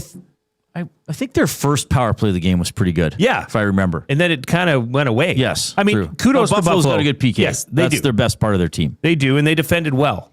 But maybe that's what they're defending, Reid, is the finesse. Right. Where you just need to, hey, boosh, when that puck comes back, fire it on net. Well, and I thought even on a couple of the power plays, they passed up chances to shoot. Very good. Like how many more times do you need to pass it? And that's the thing. Like, you got Zach Hyman in front of the net, who scored 54 goals a couple of years ago by standing in front of the net, and sometimes just getting goals because the puck went in off his leg, or off his butt, and he didn't even see it, or scoring rebounds from 2.5 feet out. So why aren't you letting him do that? Speaking of special teams, yes. Did you see the very blatant missed penalty that Curtis Lazar took? Dragging down, I forget the player, but he pretty much drugged down a player and then forced a turnover. They took it in. Oh, that tackle in the neutral zone? Yes, I did see that. Right? Yes. So they got away with a blatant, like that game should have been over. Well, not over, but that would have really hurt their chances. They called, a couple of those penalty calls down the stretch I thought were, I guess, technically penalties, but could have been ignored. Well, and then they didn't call that boarding tuck on Hyman. Oh, right, yeah. Like that was after Nurse got a boarding penalty earlier in the game. The Henrique trip, honestly, guys, I hate to say this because I'm going to sound like a bit of a homer, but whatever. I just have a gut reaction when I'm watching the game. When Henrique first was called for tripping on Thompson, I actually wondered if that was going to be called for a dive. Now, I was kind of straight above it, so I couldn't see the stick into the feet. Like, there was a stick into the feet. But I remember thinking, like, Thompson went down quite easily. Yes. As a result of a puck battle. I could see why they called it. Well, same as Nuge's hook late in the game. That was pretty soft. Oh, Stoff didn't like that one. Because once we're down in the media room, we hear the radio feed over the scoreboard visuals. Yeah. Okay. Yeah, he did not like that one. No, I mean, that could have been easily called a dive as well. But, I mean, yes. That's they survived. Like, they got through the kill. They got through the kill late in the game. And they got one. They got away with one with Lazar. And they only got about 45 seconds with the goalie on the bench, right? Truly 6 on 5. Because they pulled them when they were still shorthanded. So that actually just evened it up. So, I mean, it was exciting. After how dreary the first two periods was, it was an amazing finish to score with, 1.9 seconds left. Originally, it was a second left. What did I see? 5 games last night went down to the final 18 seconds. Weren't there 4 game-tying goals in the final 15 seconds around the league? Just it was pretty incredible. Well, we've talked about this. There's more scoring with the goalie out. There's more scoring in general, and then 3-on-3. Usually the game's decided before it goes to a shootout. So, yeah, it was pretty fun. Yeah, it's 4 contests featured a club draw, and even within the 15 seconds of regulation, a single day first in NHL history. The most on a single game day in league history was 2, which happened in 2023. You can text us 780-218-9999. That is the River Cree Resort and Casino inbox. River Cree Resort and Casino, home of Tap 25 restaurant, where the entire menu is 50% off 7 days a week. That is from 2 to 5 p.m. We're going to talk about Podkolzin and about Leon Draisaitl approaching 1,000 points and maybe another player who could do it as a member of the Edmonton Oilers. And we're going to catch up with former Double E defensive star Odell Willis all before 5 o'clock. Here comes the Coop.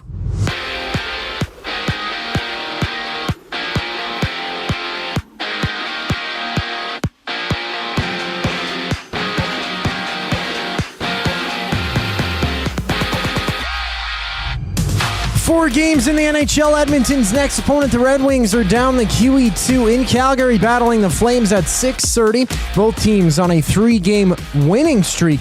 Elsewhere, the Blackhawks take on the Rangers. Florida visits Utah, while Seattle faces LA. Back in Edmonton, a rivalry series matchup between Canada and Team USA goes down at Rogers Place with puck drop at 7. In NFL news, Washington's Jaden Daniels has been ruled out for Sunday's game against the Giants.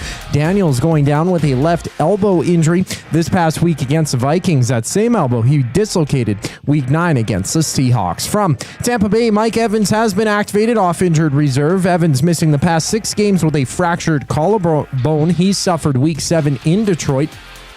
He's questionable for tomorrow's contest, with the Buccaneers facing the Falcons. In the majors, the Jays have selected Spencer Miles with the 27th pick in the Rule 5 draft. The 25-year-old was a part of the Giants organization, spending last season recovering from Tommy John surgery. On the court, there's 2 quarterfinal NBA Cup games going down. The Thunder clash with the Suns at 5:30. This sports update is brought to you by Paramount Flooring. Get your home holiday ready with Paramount Flooring. For over 33 years, Paramount's family-owned business has a reputation for earning trust with fair pricing, dependable service, and quality workmanship. Call 780-483-1991 and mention EST for 10% off. Paramount Flooring. Flooring for the life you live. The show rolls on following the break. I'm Zachary Kubish, keeping you in the loop. The Nielsen Show with Lieutenant Eric. Jamie McLennan. Do you think there has to be a level of accountability, or there's no fear? I don't know. I think we're at a point with Bouchard. There's no fear of anything, but he should fear losing ice time. That's the only thing a coach has. And right now, if you could take that away from him, maybe he'd get frustrated and show you. But we've had this conversation, it seems like too many times this year, unfortunately. The Nielsen Show with Lieutenant Eric. Weekday mornings 6 to 9. Only on Edmonton Sports Talk. Your clear choice for Edmonton sports.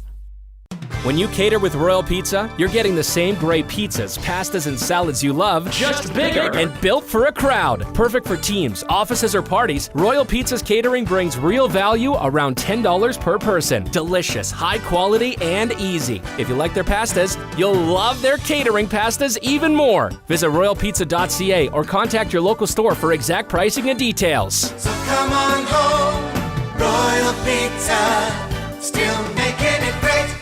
At Firehouse Subs, our subs are freshly toasted, stacked high, and crafted to satisfy. Each sub is piled high with premium meats, melty cheese, and toasted to perfection. Firehouse Subs brings bold flavor to every bite, all served on a freshly toasted roll. But we're not just feeding Edmonton, we're fueling it. Dig into the brisket hat trick, piled with slow-smoked brisket and melty cheese. Or go to the Firehouse Subs fan favorite, the Hook and Ladder. Made to order with smoked turkey, honey ham, and Monterey Jack cheese on a perfectly toasted roll. With 15 Firehouse Sub locations across Edmonton and the greater area, it's easy to grab a hot and hearty sub close to home. Firehouse Subs. Hot, hearty, made to satisfy.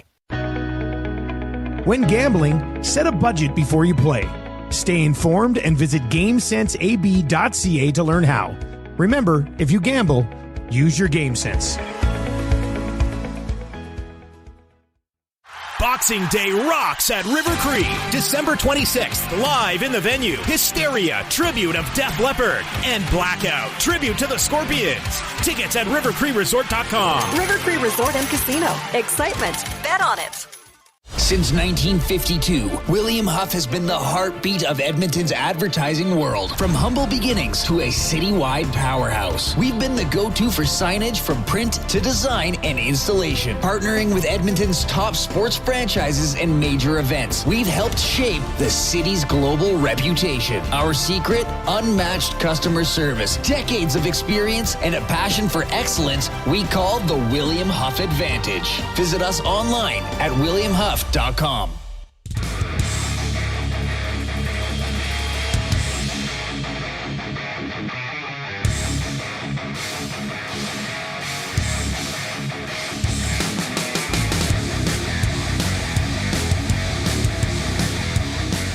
you're having a great afternoon. Is today Wednesday? I'm losing track of the days of the week. It's December 10th. Oilers play tomorrow. Is Christmas in 15 days?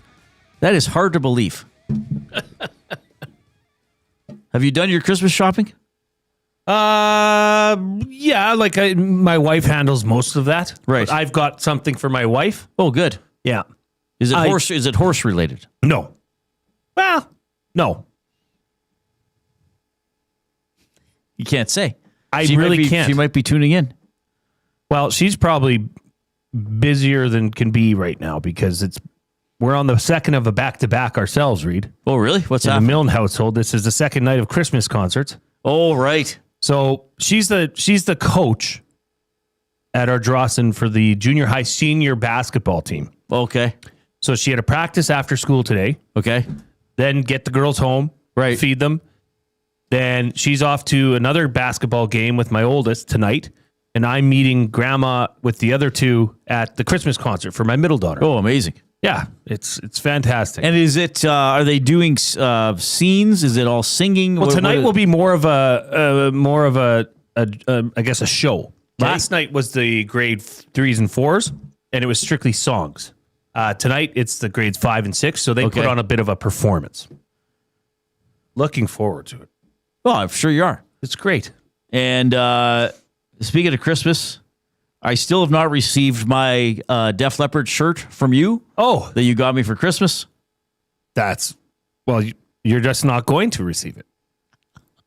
When should I bring that in? Well, whenever you want. Really. He says he's there at Coob, so I don't know. Well, okay. I'll bring it in the next Wednesday. That's the final day we work together before Christmas. Okay. So you bought me a Christmas gift against my wishes. Actually, not against my wishes, against our agreement. It was against both of our wishes. Yeah, but you can't. I don't expect a gift from you. You saw a once-in-a-lifetime opportunity to get me something. The best Def Leppard shirt ever, and I said, Reid's got to have it. Okay. But it's not that. I hope you did not spend a lot of money. Oh. Because then I would actually be irritated. It's not. How sure are you that I'm going to like this gift on a scale of 1 to 10? 1 being that I won't like it at all, 10 being like I won't be able to stop talking about it. I would say I'd say 8 or higher. Oh, really? I think you'll really enjoy it. Do I know this exists? Because I think I'm convinced now it's not the Def Leppard tape shirt that you had for Van Halen. I don't know. I don't think I don't think you know this exists. And it may not even have to do anything with Def Leppard. No, it probably doesn't. Yeah, I think it doesn't. I tried to guess it last week, and I thought you were pretty genuine in how you shot it down. Because you probably wouldn't have worn that shirt.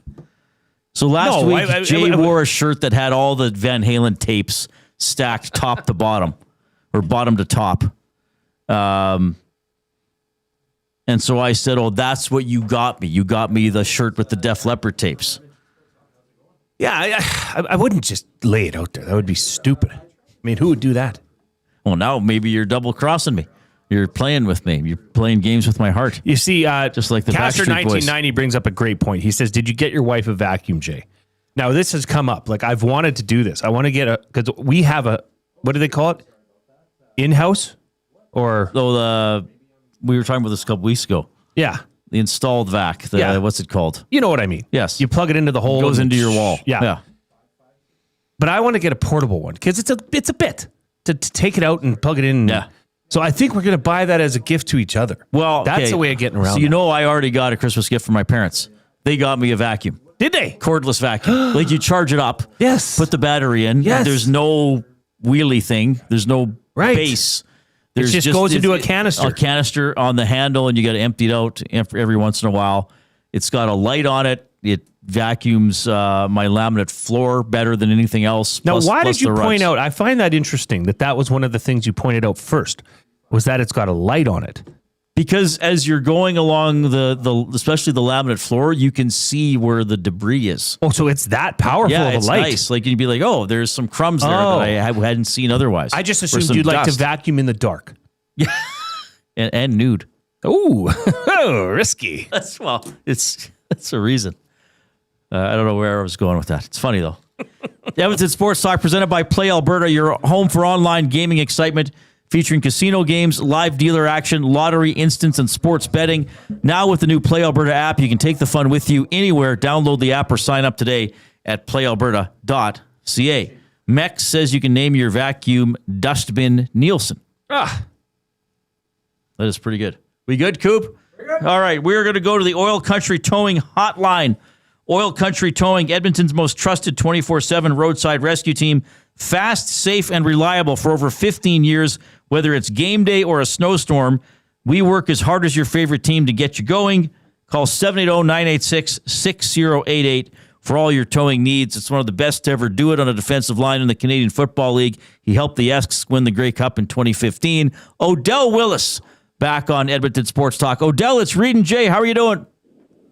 I'm good. How y'all doing? Very well. We are doing great. And hey, congrats on joining the Edmonton Wildcats. That's a huge addition for that organization. How did this come to be? Tell us a bit about the process of how you became the defensive line coach for the Edmonton Wildcats. Basically, I reached out to Cash and asked him did he have any openings on his staff. And he was like, we got to open it if you want to join it. And I was just like, well, I would like to, join it and give back some of this knowledge instead of just sitting around. Because, like I said, I've been trying to get in the coaching world the last 3 years.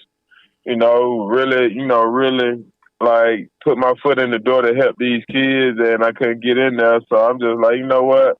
I'll start right here. If they'll take me, I'd love to be there. And just so happened, he said, man, sure thing. He said, let him talk to his people. He went and talked to his people. He came back. He's like, hey, man, if you're ready, we'd love to have you. And the rest is history. Well, Odell, I'll fill you in here. You got your work cut out for you, okay? The Wildcats went 1-7, 2-6, and 2-6 over the last 3 seasons.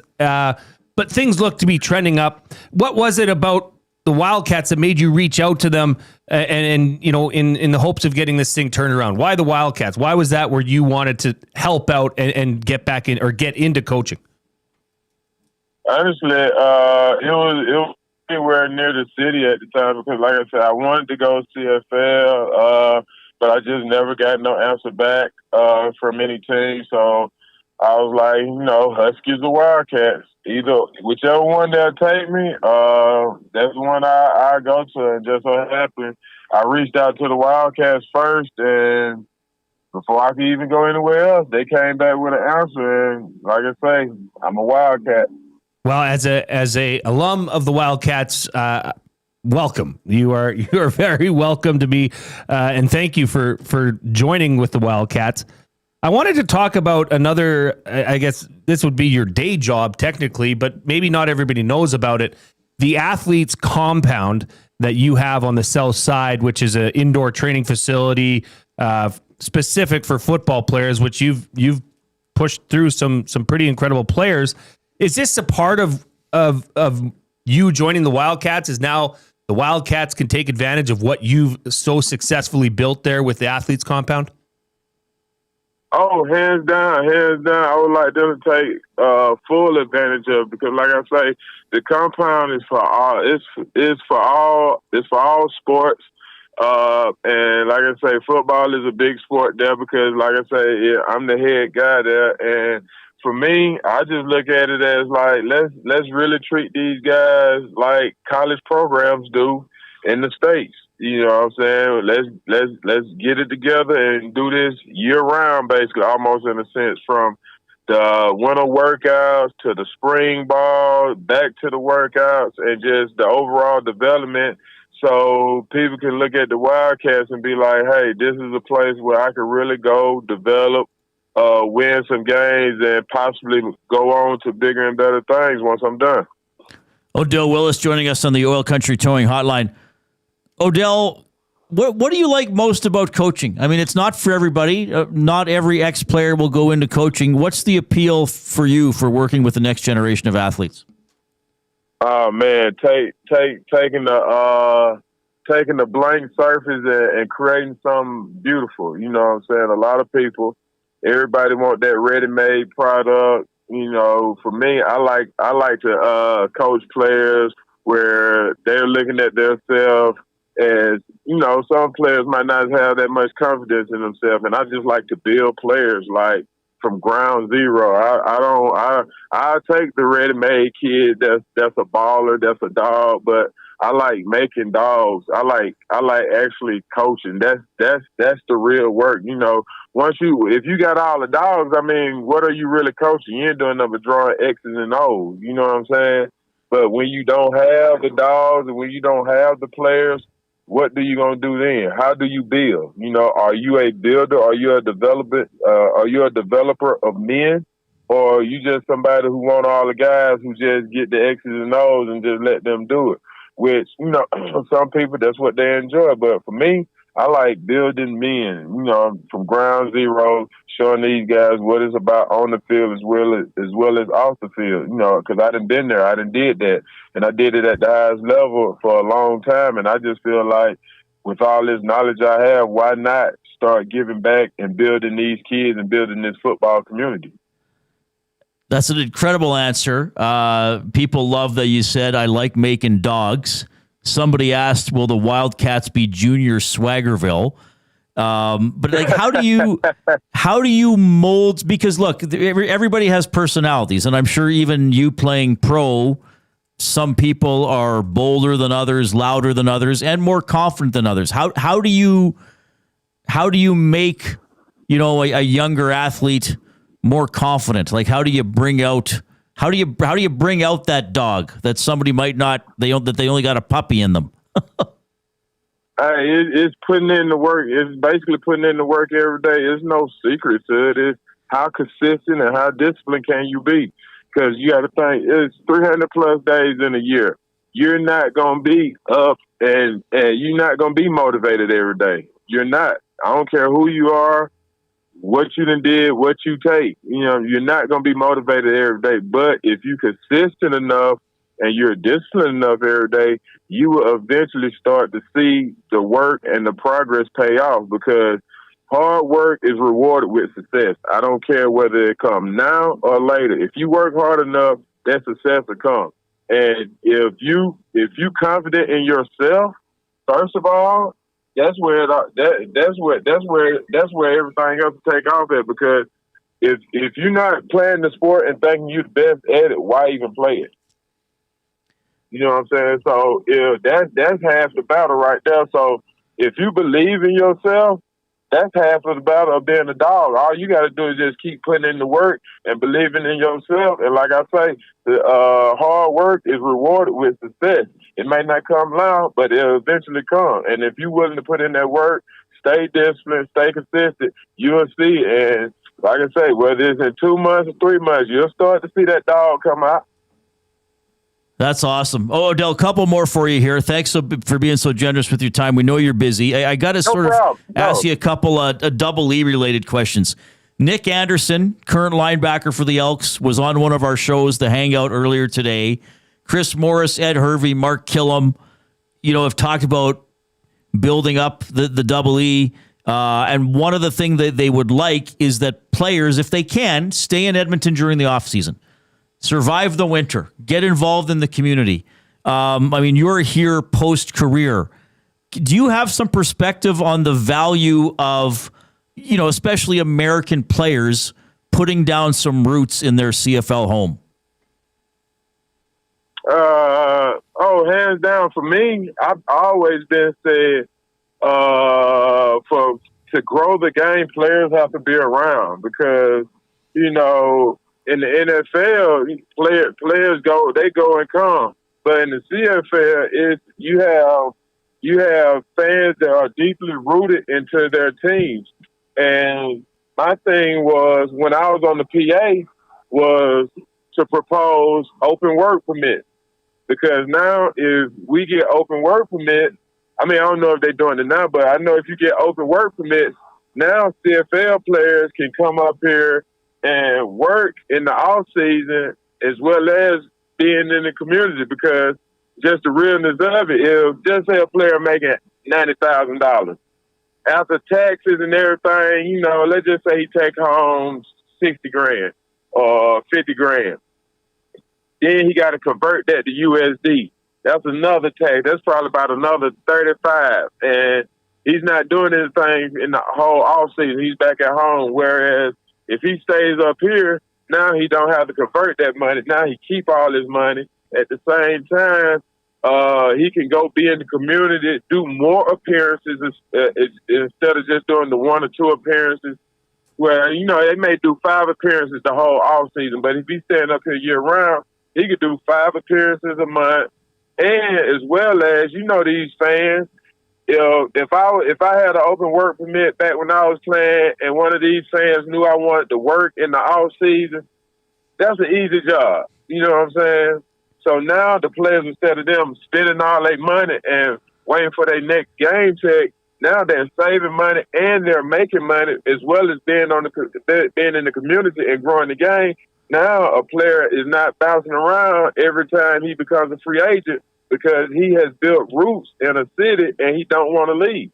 Because now a player willing now, instead of a player, I'm just giving an example, instead of a player wanting $100,000 to be the highest paid, he'll take $80,000 or $75,000 because guess what? In the off season, he'll make that extra 25 and he'll have his 100. You see what I'm saying? But everybody teaches on with, how they run stuff, but that was just my opinion, a way of growing the game and keeping players in the city to help be in the community more. You're a wise man. That's a great answer. One more for you. I'm going to ask you to go down memory lane a little bit. It's 10 years since Edmonton won the Grey Cup. We had a Darius Bowman on Grey Cup week. He was really good. It was awesome to catch up with him.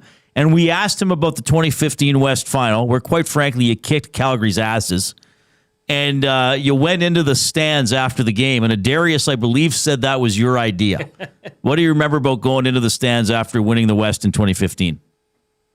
Oh, yeah, that was solely my idea because my thing was, these fans have been waiting for their chance to get back on top because we're the city of champions. And we finally did it. So instead of them just sitting there in the cold cheering, I wanted them to be close enough where they can enjoy it with us. So I'm like, you know what? Let's go in the stands and just, chill with the fans. Like, it's not going to hurt, college football, a lot of big games, they rush the field. You know what I'm saying? So I'm like, I've always been a fan guy because the fans are, they the one to pay the bills and they who make us. You know what I'm saying? So it was like, that was my way of giving back to them, if that made sense. And me personally, I was trying to get more than that, more guys to come up in the stand because I'm like, this is the finals, bro. This is the last home game. They could wait for us. I'm like, if you're going, you're going. If you ain't, I'll catch y'all when they get do the trophy ceremony. But I'm finna go and enjoy this moment with these fans because they deserve it. That's awesome, Odell. Thanks for making time for us. We'll have to get you, I know you're busy, we'll have to try to get you on one of our shows in studio here at Edmonton Sports Talk because people are loving to hear from you in the chat. Great for you taking the job with the Wildcats and all the stuff you do with future football players. They must love learning from you and your attitude and all the knowledge that you have. Really appreciate your time. No problem. Appreciate you guys. And like I say, I'm always willing to come on. If you have more time or you got a spot for me in the studio, just let me know and I'll be ready to pull up. All right, we'll find some time for you. Absolutely. That is Odell Willis checking in, now the defensive line coach for the Edmonton Wildcats.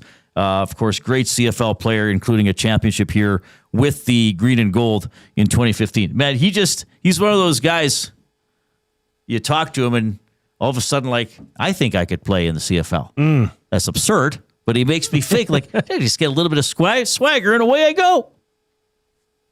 Fantastic. And that would be fun. Can you imagine an hour with Odell? Yeah. In studio? Be awesome. Like, we got to do that. Yeah. Maybe around free agency or something. CFL free agency? Yeah. See if he can get in here, because he's going to be busy past He's a busy May. guy. Yeah. But I mean, you can see the reaction from all the listeners, and yeah, it's great. He's still in Edmonton. The Athletes compound was, oddly enough, it was right beside our Yvonne's Furniture warehouse. Oh, really? So Odell and I would run into each other all the time. Yeah. Oh, yeah, it was great. And you should see the people that would come through there. Former or like current professional athletes training, and he's got a good spot there. His heart's in the right place. He wants to help these kids that are looking to explore opportunities, explore what they can do with their football talent, and he's doing some wonderful things. All right, we're going to call a quick timeout here. We got buying or selling for Damon Bunting coming up. We're going to talk about Leon Draisaitl chasing 1,000 points. We'll talk more about Vasily Podkolzin and how well he's been playing for your Edmonton Oilers this season. We have the snow report for Marmot Basin coming up between 5 and 6 as well. We have a very special twist on a year in review that Jay and I are going to be doing for the next couple weeks. That's ahead as well. Here comes the Coop.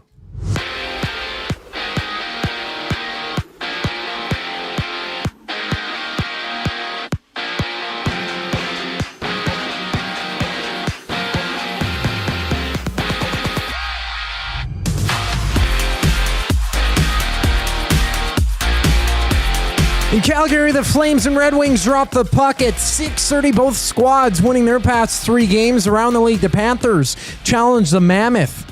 The Kings battle the Kraken while New York hits the road in Chi-Town as the Rangers play the Blackhawks. And down south in college football, the Michigan Wolverines have fired head coach Sharon Moore after finding evidence of an inappropriate relationship with a staff member.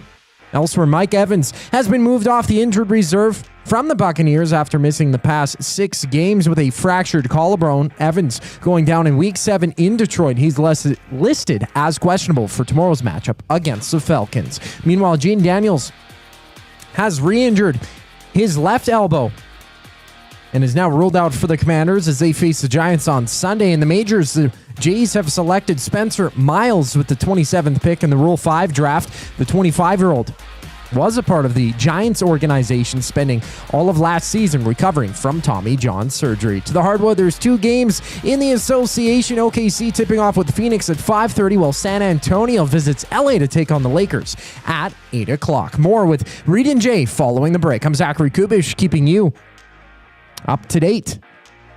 EST Hangout. I'm not gonna lie, I understand the goalpost, but I feel like that's a Canadian thing. I joke, I called it a safety hazard. I've been in practice where Lucas Purifoy, the starting safety from last year, he caught an interception by just standing behind it, pre-snap. Quarterback down middle field open. He just stood behind it and then dropped back to the middle field. That's such a veteran move. The EST Hangout, presented by Sentinel Storage. Weekday mornings 9 to 11, only on Edmonton Sports Talk. Your clear choice for Edmonton sports.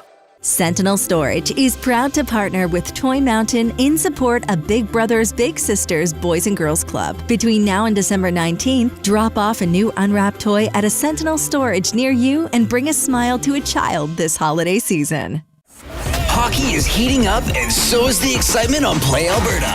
With casino winners every hour, jackpots worth millions, and revenue that stays in the province, there's never been a better time to sign up. Right now, our listeners can score a $50 free bet when they make a minimum $50 deposit with code EST50. That's code EST50 for a $50 free bet. Start playing with your game sense today to find out if you're Alberta's next winner.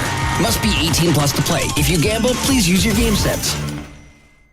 EST Afternoons. I'm walking back to the first round with cold. But anyway, there was a father-son there. The father, he was saying, you got 2 periods of dog excrement, 1 period of excitement, and another 2 minutes of dog excrement. And he asked his son, he goes, you want to know why? The son goes, Evan Bouchard, you're expletive right. EST Afternoons, weekday afternoons 1 to 3, only on Edmonton Sports Talk. Your clear choice for Edmonton sports.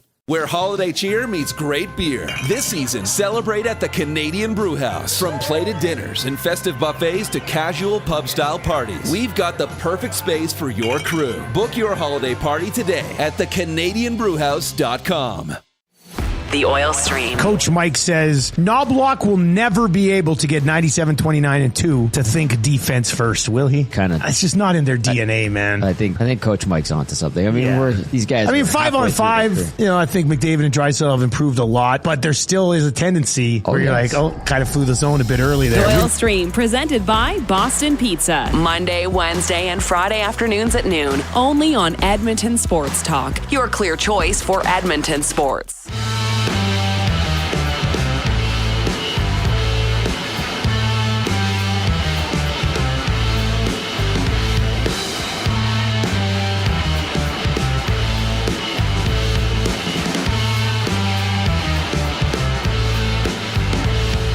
Well, as usual, we're having a very good time in the Canadian Brewhouse studio. Win big this football season at the Canadian Brewhouse. Enter for a trip for two to Super Bowl 60, plus weekly prizes and $1 off Budweiser and Bud Light tankards.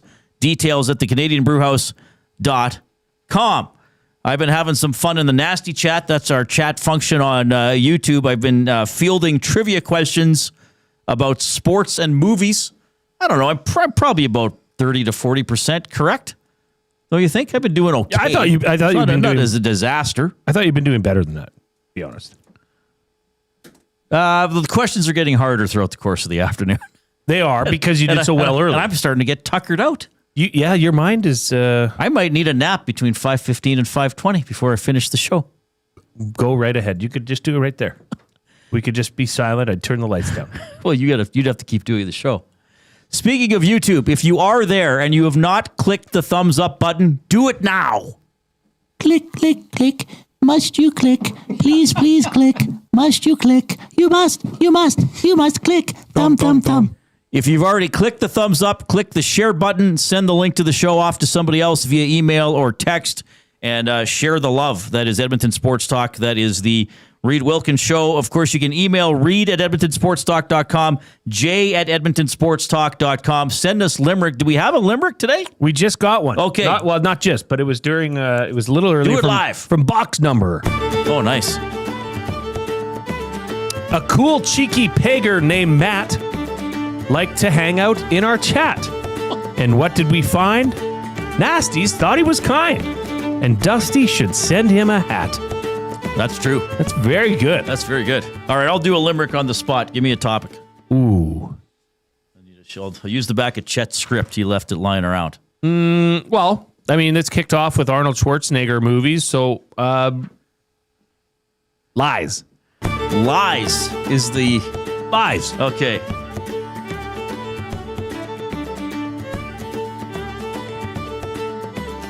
Schwarzenegger was in a movie called True Lies.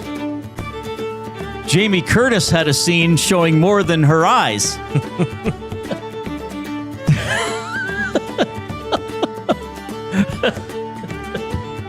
A skimpy little dress left the men in a mess.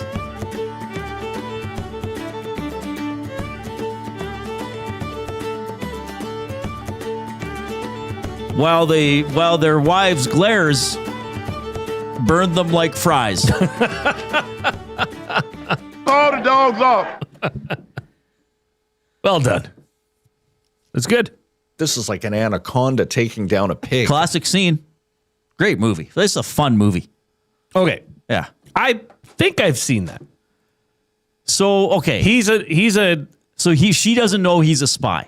And then she's like got a regular suburban job or something like that, as a mom and everything like that. And she thinks he has some boring job. Mm-hmm. And he always has to travel out of town. But really, him and Tom Arnold are going on spy adventures. Right. And then she gets embroiled in something. So he arranges a thing where he's going to meet her at a hotel. And she's been convinced she's like an informant going to tell him something. So she has this black dress on, but it's all like frilly and frumpy. And so she tears all the extra stuff on it. And it's this classic, tight, sexy black dress. And she goes into this room to meet him. And he has had like a guy with a very exotic accent, like tape things like, walk over here. Now dance for me a little bit. And she starts dancing for him. And then he was going to reveal like, oh, hey, it's me, your husband all the time. Isn't this sexy? But then they both get like knocked out and captured before that happens. Something like that. A little bit of a interesting part of the plot, no? Yes. Wouldn't you be mad if you're Arnold Schwarzenegger? What? Your wife frolicking in a hotel room. No, he was with somebody she didn't know. He set it up. He was but fine. She acted on it. Well, I can't remember all the nuance of the scene. Okay, I don't think that was the point. I don't think the point of the scene. I don't know. The point of the scene was. I think I would be quite upset. I'd turn on the lights and say, "What the hell are you doing?" Now people are asking me questions about cricket. Test cricket. Yes, I'm just guessing blindly at these. 780-218-9999 is the River Cree Resort and Casino inbox. River Cree Resort and Casino, home of the kitchen restaurant, Sundays and Mondays, 50% off the entire menu that is available Sundays and Mondays, 5 p.m. until close. Reid. Yes. Sickler has texted in. Good guy. A trivia question for you. I hope. Trivia for Reid. Was he in the band? No, but he would be there. He liked Brody. Northshore. Does he have an idea on how to fire Robbie? Oh, probably several. Probably several. Sickler says, trivia for Reid. First major league player to hit a home run from both sides of the plate in the same inning. Oh, God. Well, it wasn't. Played for the Indians. Cleveland. Yeah. I wouldn't even. Eddie Murray. Carlos Baerga. Oh, Baerga. 1993. I don't even know if Murray was a switch hitter. Yeah, that was a total guess. Good question. That was a really good question. I've heard of Carlos Baerga. I remember him playing, but yeah, I did not get that right. That's a good one. That's a good one.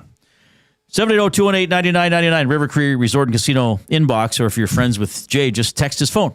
El Presidente has broke down the scene in question. Oh, has he? The scene was she wanted some excitement in her life, and some guy pretending to be a spy had convinced her to do some stuff Bill Paxton, right. He was a used car salesman. Arnold found out about it and created that scene to come up with something for her to be excited about. Right, okay. Oh, man. Yeah, I can't remember all the stuff from True Lies.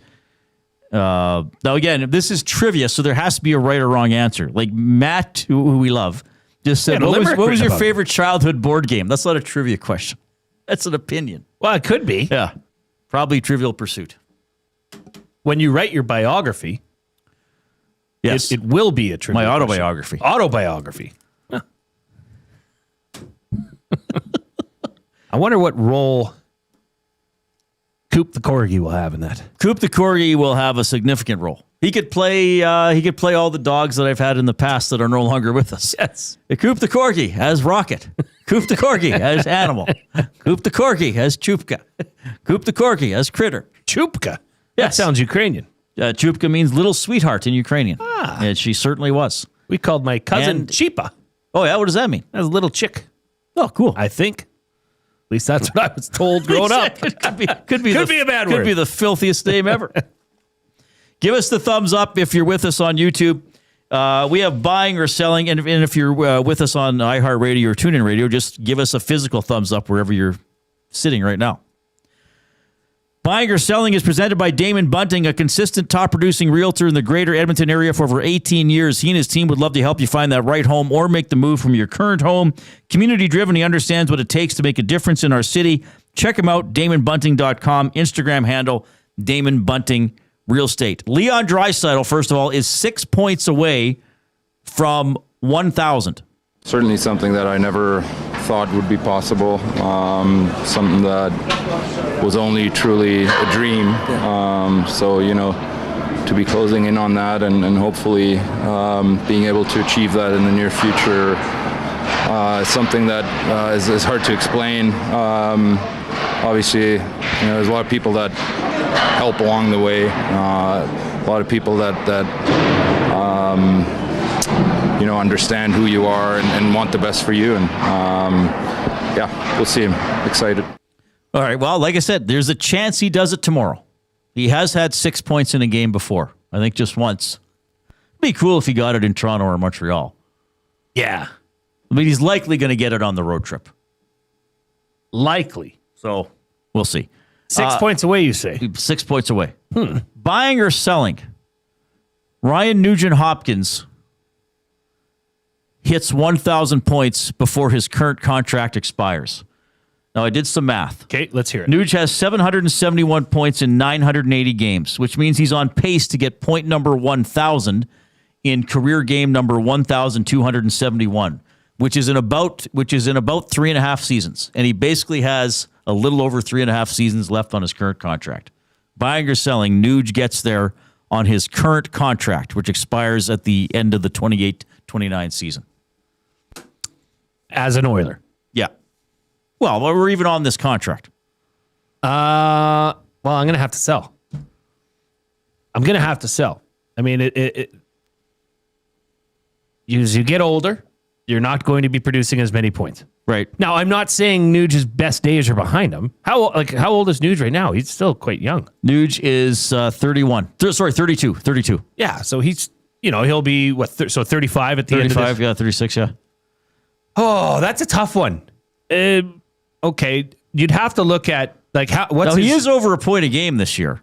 I mean, his points per game, I'm sorry. I'm saying the old, injuries have been pretty good for him. Right. He hasn't been sidelined by, many injuries throughout his career. He's missed some time this year. His last 3 years, he's played 78, 80, and 82. Right. Not this year. This year, he's missed, 9 games already. So is that going to happen? I'm not sure, but I would have to sell. What do you think? Oh, I'd buy. You'd buy. I'd buy. Yeah, he's on a good power play. He'll still play a lot. He'll still be a good player. He is on a great power play. Yeah. And don't get me wrong. Sure, I'd like to, of course, see that in here in Edmonton. But I'm just looking at, age catches up with you. I got a buying or selling on Vasily Podkolzin. When we get back, we got fired up. We got our words of the day. We got the ski report, the snow report for Marmot Basin as well. Here's the 5 o'clock break. 2 guys and a goalie. Hired or fired, the Canucks should trade Quinn Hughes this season. Fire it. You're never going to win. I don't know. I feel like they're in an insane position here because there's no good outcome, it feels like right now. You're not probably winning that deal, right? Can we get back to top 10? Hey, we can go back there if you want. You're going to lose him anyway, though. Not this year, but easy. 2 guys and a goalie, presented by GS Construction. Tuesday and Thursday afternoons at noon, only on Edmonton Sports Talk, your clear choice for Edmonton sports. Looking for quality building materials and friendly advice? Visit us at Windsor Plywood Leduc, family owned and locally run since 1993. From interior materials for doors, flooring, baseboards, and all the finishing touches to all you need for your outdoor projects like cedar lumber for decks and fences, plus all the plywood you'd need. Our full-time on-staff carpenter can help with anything odd-sized or custom, and from domestic hardwoods to exotic selections, we've got you covered. And if we don't have it, we'll track it down for you. Windsor Plywood Leduc. We're the experts you need to know. Weiss Johnson, whoa. Hi, Dennis from Weiss Johnson here, and we're excited to be partnering up with the Nielsen Show and have a special deal exclusive for Nielsen Show listeners. Get 10% off any new Trane furnace, air conditioner, or heat pump installation from now until the end of October. Bundle a furnace with an AC or heat pump and get 25% off the package price. Get your home comfort now for all seasons with Weiss Johnson and Trane. Trane, it's hard to stop a train. Visit WJSportsTalk.com today. You could set up your Christmas tree in the last available spot in the house, or you can create the space you need with Sentinel Storage. Get the most out of Christmas. Buy Canadian, store Canadian. Try 4 weeks free. Visit sentinelstorage.ca. Running your own small business takes courage, and as it grows, so does your team. That's why Alberta Blue Cross offers health, dental, life, disability, and wellness benefits designed for small businesses, because we know a healthy team means a thriving business. Join over 5,000 Alberta businesses who have chosen us to help their business grow and succeed. Alberta Blue Cross takes care of you and your employees, so you can take care of your business. Visit ab.bluecross.ca to find a plan that's right for you. At Mind360, we invite you to embark on your mental health journey in a safe and comfortable space. Conveniently located in St. Albert, Mind360 has a diverse team of experienced clinicians that offer a broad range of tailored services for children, adults, and families. Furthermore, we are very proud to serve our military, veterans, and first responders. If you're looking for counseling, treatment, or assessment, understand that you are not alone. Contact Mind360 at mind360.ca to book an appointment today.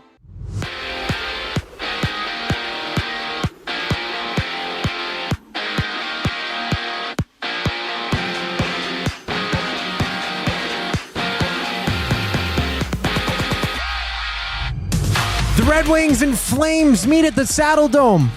Each team holding a 3-game win streak. Edmonton hosting Detroit tomorrow. With 3 other games on tap in the NHL tonight.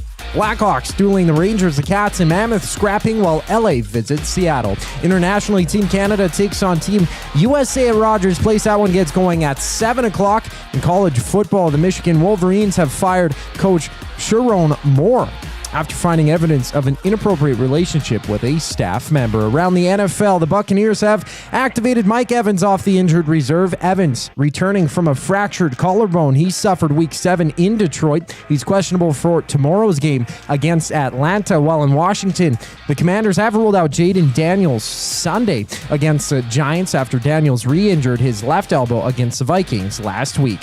To the majors, the Jays have selected Spencer Miles with the 27th pick in the Rule 5 draft. The 25-year-old being a part of the Giants organization.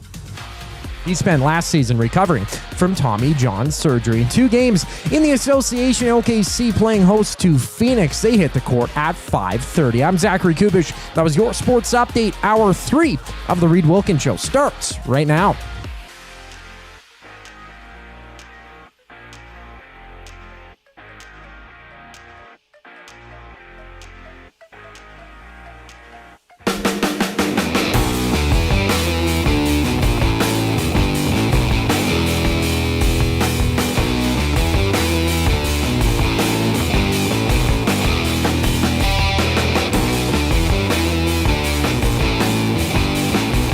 Good to have you tuning in this afternoon. Odell Willis was on the program. Joaquin Gage stopped by as well.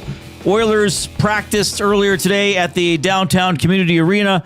They host the Detroit Red Wings tomorrow at 7 o'clock at Rogers Place. So 6 o'clock, GCL Diesel Oil Stream pregame show on EST tomorrow, hosted by Tom Gazzola. That'll be fun, and then he'll be on after the game as well to break it down. I'll join him for Reid's Read, presented by Ewell. Tonight at Rogers Place, Canada-USA, Rivalry Series game, women's hockey. They're going to play again on Saturday night, and Saturday night the Oilers will be starting their 5-game road trip in Toronto against the Maple Leafs. There may be a few eyes on that game.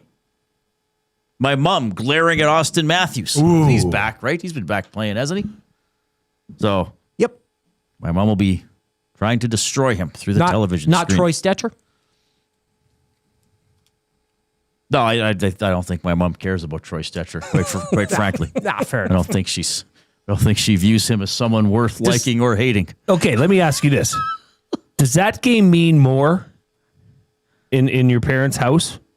No. Because it's her beloved Oilers taking on her most hated well, yeah, I guess a little bit, maybe. It would have to. Yeah, I think it means more in oil country. Like, there are certain teams when you lose to, it stings more, I think, from the fan base. More people watch and more people get upset if you lose to them. Calgary, probably Calgary, Leafs, Vancouver would be up there. What would be the worst loss, though? Like a loss as an Oilers fan, Edmonton losing to Calgary or Toronto? Probably depends on how it happens. And probably situational. And they play Calgary more, so there's the acceptance if you play Calgary 4 times in a year, you probably won't sweep them. Because I feel like there's more Leafs fans, at least more vocal here in Edmonton, those who are hiding in the shadows or whatever, who support the Toronto Maple Leafs, than there is a Calgary fan. I don't know if Leafs hide in the shadows. No, or Leafs fans hide in the shadows. They're pretty vocal. They're the Saskatchewan Rough Rider fan of the NHL. They wear their Leaf hat. They wear their Leaf sweaters. Which, hey, good on you. They're probably all expats from Toronto. Right. Welcome to Edmonton. Yeah. Well, this game's in Toronto. I mean, Mex just put in the chat, does Troy Stetcher get a tribute video? Well, not in Toronto. No, I meant fans. Welcome to Toronto. Welcome to Edmonton. It'd be funny if the Leafs did a tribute video in Toronto on Saturday for him playing his former team. That would be ideal. Yes. I don't think Stetcher's getting a. No, I don't think he'll get one when he comes back either, which is fine. Brian Rode from Marmot Basin in a couple minutes. Podkolzin, he's been good. Nice goal last night. That's a beautiful goal. Bang away in front till it goes in. Here's Draisaitl. You know, the game is a lot different. It takes a lot of time sometimes to come over here and adjust. And you see it a lot throughout the league. You know, sometimes guys just take a little bit longer to really find what they are and who they are. And, you know, he's obviously always a talented player, but I think he just molded his game into, you know, being a super effective two-way player that guys love playing with. I certainly do. And, yeah, very fortunate to have him on our team. Do you think we know what he is yet? Can he change? I don't think you want him to change, to be honest. I don't want him to change. I want him to be this, but I think there's more offensively still. But you can see it.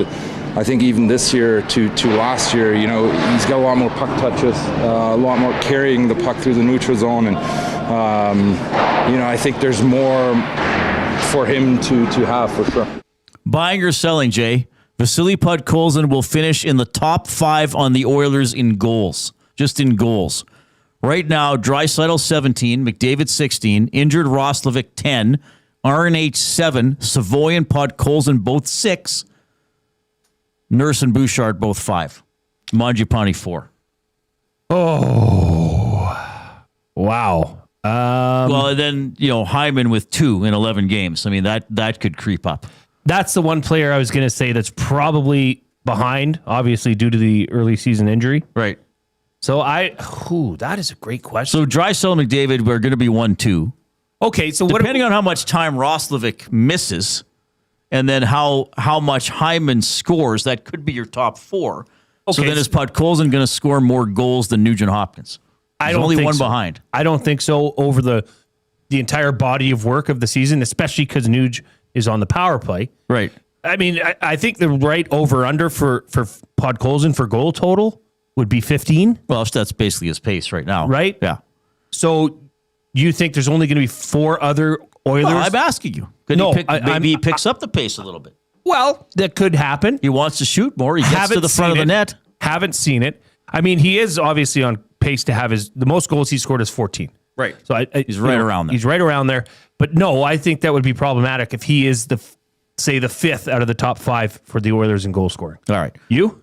Might be tough. Yeah. Now, it depends how much time Roslovic misses, perhaps, and how often Hyman scores. And how he returns. You think there's going to be a stretch where Hyman gets 3 power play goals in 4 games or something like that.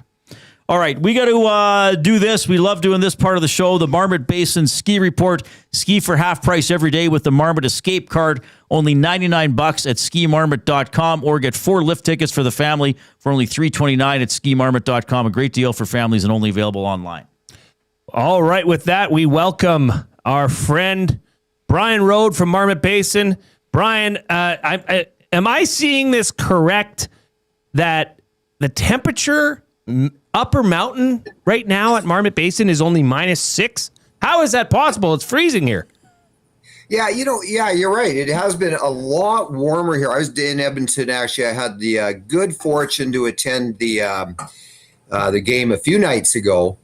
And, it was cold in Edmonton, but not so much here at all. We often get those inversions, and temperature can be a lot different here in the mountains. So we left Edmonton, I think it was about -15. By the time we got to Hinton, it was +5. And here in Jasper, we got to Jasper, it was +2. So we've been having some balmy temperatures, and forecast is calling for that to continue right through the weekend and into next week. And lots of snow in the forecast as well. So that's great news for skiers and boarders for sure. I know you had to push the start of the season a week back, but have you made up for that with the amount of snow that's fallen up at Marmot Basin? Yeah, for sure. The reason we pushed it a week back was not because of the lack of natural snow. We actually had a fair bit of natural snow. The problem was it was warm. And what that meant, just like our good friends at Edmonton, the skiers, is we couldn't make as much snow on the lower slope. So that's what held us back. As soon as the temperature dropped, it made snow in the lower mountain. And we opened with 6 out of 7 lifts. So we got a lot of terrain open, quite a bit more actually for a typical opening. So 17 centimeters here this week so far, more in the forecast. Conditions are actually very, very good.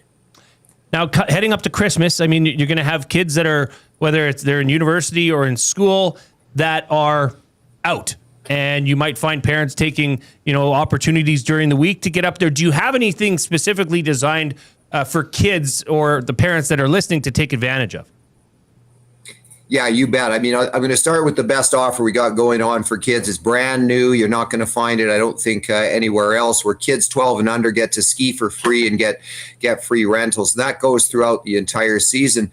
But the exciting thing for parents is we've got really good kids camps over the holiday period. So you can put your kids in a number of different programs depending on their ability, and they'll go out with our best ski pros for 1 day, 2 days, 4 days, 5 days over the Christmas holidays. So good programs for the kids, and what better way to get together with the family than skiing on the slopes, for sure. And other than the kids camps, Brian, I just want to give one more reminder of that deal is going on till December 19th, correct? Where you can ski with kids free. Well, you explain. Yeah. Actually, I should clarify that. So up to the 19th of December, kids get free lift tickets, free rental equipment, and free breakfast. Then during the holiday period, that deal is not in effect, but we've got some great programs for the kids nonetheless. And you mentioned that family package, and that's the best deal for families you'll find anywhere. And then on January 5th, right through to the end of the season, we're back to the kids free 12 and under with lift tickets and rental equipment. That goes to the end of the season. No blackouts during Family Day or the spring break, which is coming up, a few months away, the end of March, but we get a lot of families coming out for that. So take advantage of that deal. Don't pay full price. I mean, we'd love you to, but you don't have to. There's free tickets there for you. Okay, one more before I let you go. December 20th is the Marmot Christmas Market. If you are or if you aren't, you can make something up. But what would Brian Road, what would your little table at the Christmas market be selling to the good people up at Marmot Basin? Well, I mean, I guess let's talk about retail goods. Everybody needs something, right? And everybody seems to forget something. And we have a retail shop down in town. And since we opened that back up in the fall, and right to this day, and it's continued, we've got a lot of stuff on sale, mainly soft goods, things people forget, goggles, that kind of stuff, at half price. So we got some great deals out there. That'll be on sale all season long at our retail shop. Brian, thank you for taking time to connect with us. Have a great weekend. Let the skies open up and the snow fall. We'll catch up with you at some point next week. All right. All right, fellas. Takes care. Thank you. All right. That was Brian Road from Marmot Basin with your weekly Marmot Basin update. Oh, I can't wait to get up there. Yeah, we love having Brian on the show. He's back for another year. He was with us last year as well. Pretty cool. It's pretty cool to have you tuning into Edmonton Sports Talk.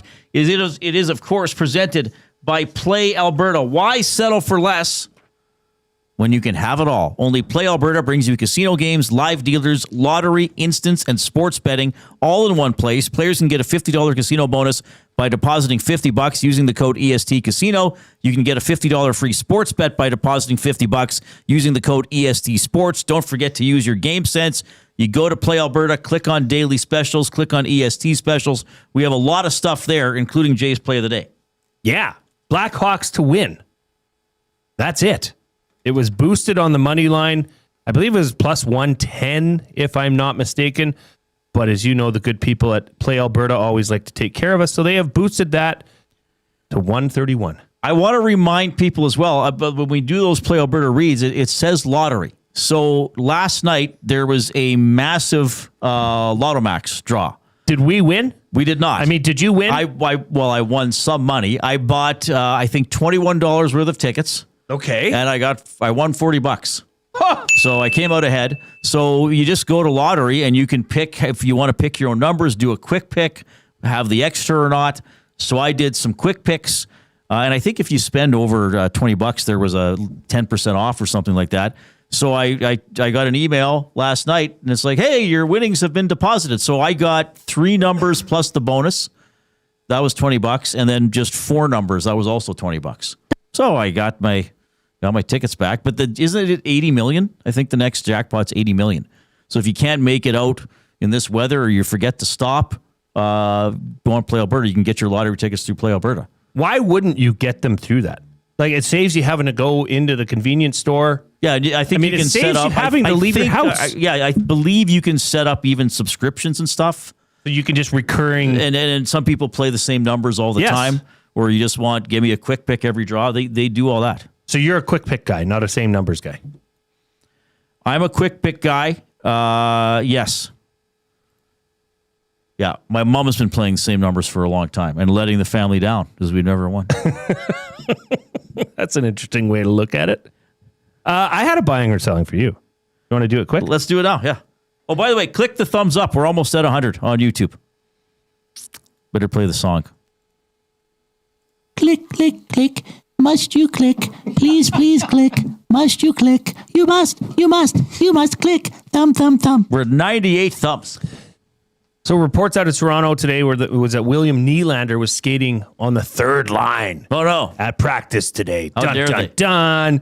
But the Toronto Maple Leafs and the Edmonton Oilers are both tied points-wise anyhow. Okay, I'm not talking points percentage. They have 32 points. Buying or selling, the Leafs have an easier path to the playoffs than the Oilers. Just off the top of my head, I was looking at the standings earlier today. I'm going to sell because the East is a lot tighter. So I'm going to say the Oilers have an easier path to the playoffs than the Leafs. Because the Oilers right now are a wild card team. True. Are the Leafs in a playoff spot right now? I didn't even look. They are not. They have a .552 points percentage. The Oilers have a .533. So I think it's a harder path for the Maple Leafs. But, I mean, right now, okay, in the Atlantic, Tampa Bay has 36 points. We can look at points percentage too, but it's a lot tighter. So if let's just say if the Oilers went on put together 4 out of 5, right? Would they move as much as the Leafs if the Leafs put together 4 out of 5? I see what you're saying. Okay, that's what I'm. There's a lot more I parity. go by the number of teams in the mix. And it's still relatively early in the season, but I think there are more teams in the mix in the Eastern Conference. That Toronto has to pass teams. The Oilers are already in a spot. True. That's what I'm saying. True. It's just so tight in the Eastern Conference. Yeah, it's certainly a bottleneck, Jay. it's nigh on a free for all. Yeah, I just wanted your thoughts. We're over 100 thumbs. Hey, let's do who do we want to do? Whoa! Whoa! Yeah. I want to get to this clip as well. Chris Knobloch with some thoughts on Vasily Podkolzin. Yeah, the confidence. Confidence is a wonderful thing. It's for any player, whether you're a star or a guy who's just trying to stay in the NHL. And I think last year he worked so hard to just solidify himself as an NHL player. And now he's continued that work ethic and he wants to just evolve and be not more than just an NHL player. He wants to be somebody who contributes, can score goals, and you see him after practice, before practice, working on numerous skills, trying to just make himself better. He's hard to move in front of him. Oh, he's very hard. Yeah, he's very strong. He's been going to the net a lot, and nice to see him the other night get rewarded. Early in the game, I think he passed up a couple times to shoot, but that is something that he hasn't done very often this year. Last year, I think there was a lot of hesitation. Is this the right shot? Should I be passing? This year, he's had a lot more shot first mentality, and for a guy that is as good as he is and can shoot, we want him taking more shots. And he said that post-game last night that he's working on trying to get his shot off a little more. So good for him. All right, we got a fun edition of Fired Up ahead. Words of the day for the EPL as well. Here comes the Coop.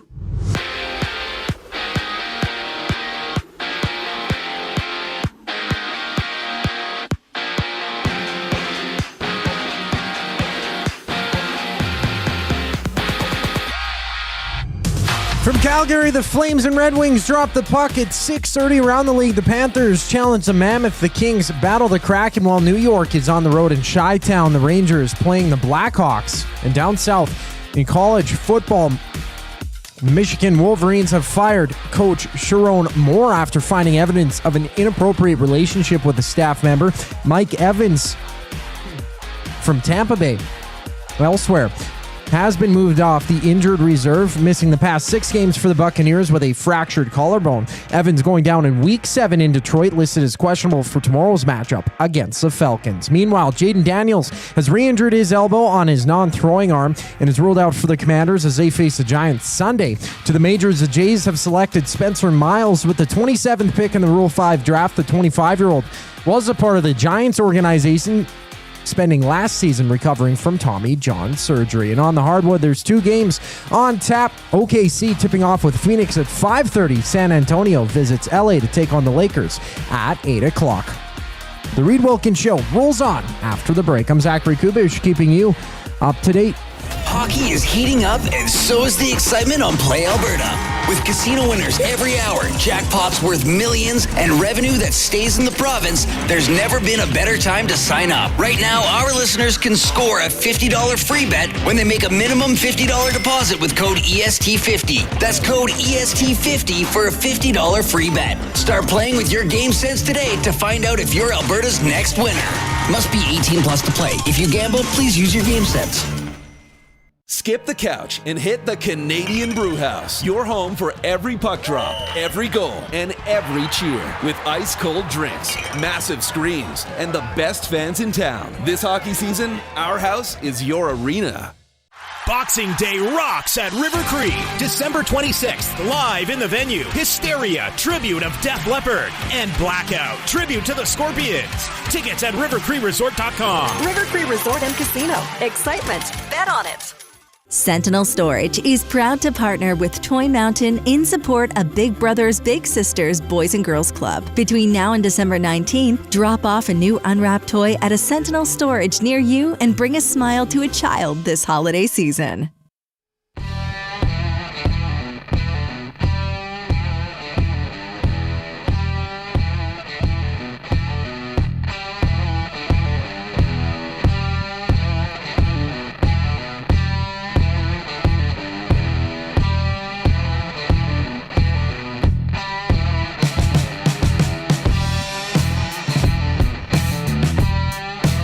All right, thanks for joining us this afternoon, 5:26.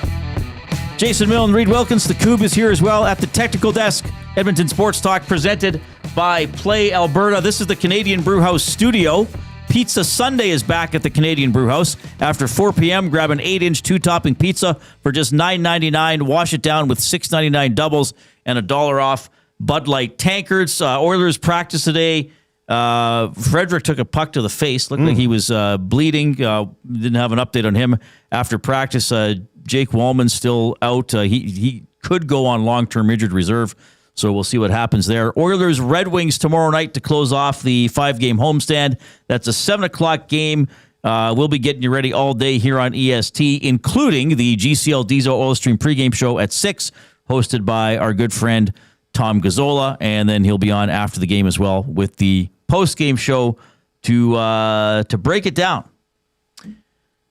Odell Willis was on the show earlier. Joaquin Gage visited with us. You just heard from Brian Rode from Marmot Basin as we have our ski report back for another season. So we got you covered with all the fun stuff here on EST. Thanks for the thumbs. We're at 105 thumbs up in YouTube. If you've already given us the thumbs up, hit the share button and send the show link off to somebody else. We're going to do words of the day. This is a popular play along at home or in the car or in the office segment we've heard from people in the several months that we've been doing it now. And we got the Edmonton Public Library on as a sponsor, which is incredibly cool. Thanks to you. If you saw me rubbing my hands. You're rubbing your hands it's together. Because I'm excited. You're ready to feast. It's the 12 months of trivia. It is. It is indeed. I guess. Jay is fired up. So am I for Gemco Fireplaces. Proudly serving Edmonton and area for 45 years, the authorized dealer for Napoleon fireplaces, whether it's gas or wood burning, look no further than Canadian-made Napoleon fireplaces.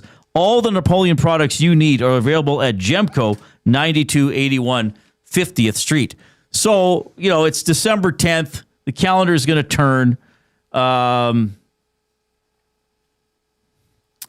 So, it's that time of year where you do shows like this. You're expected to have a year in review or best of the year or worst of the year or top memories of the year. So we were thinking, okay, we can do something like that, but let's put our own spin on it. So we love trivia. We love asking each other weird questions. So we're going to do, what are we calling it? 12 months of trivia? Sure. 12 days of 12 months of trivia. Yes, and we're going to have to do 2 months a day because we counted, because you have a couple days off and I have a couple days off. So I think we have, counting today, we have 9 shows left together in 2025. Yeah, my last day before Christmas is Friday the 19th, but you're off the 18th and the 19th. Next week, I'm off Thursday and Friday. Yeah. Right. So here's what we're going to do today. We're going to ask each other a trivia question about something that happened in sports in January. And we said, let's make it something that the other guy would probably know, or if it's from out of left field, then have like an interesting story behind it. Okay? So I'll go first with my January question. Fired up for Gemco. Who beat who in the college football playoff national championship game on January 20th? Oh. Ohio State. Yeah. They were the champs. They won. Who did they play? Well, they played another NCAA college football team. SEC. No. How come I am drawing a blank?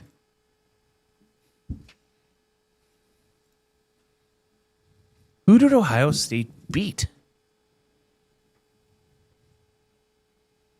Wasn't Oregon or no? You got me. It's an independent school. They're not in a conference. Oh, Notre Dame. It's Notre Dame. Do you remember the score? That's a tough one. That's a tough one. I don't recall it being an exciting game. 34-23. Yeah. And so when we're into the college football playoffs again, we got Tulane in. Yeah. James Madison. Do you know the name of the James Madison team? The Dukes.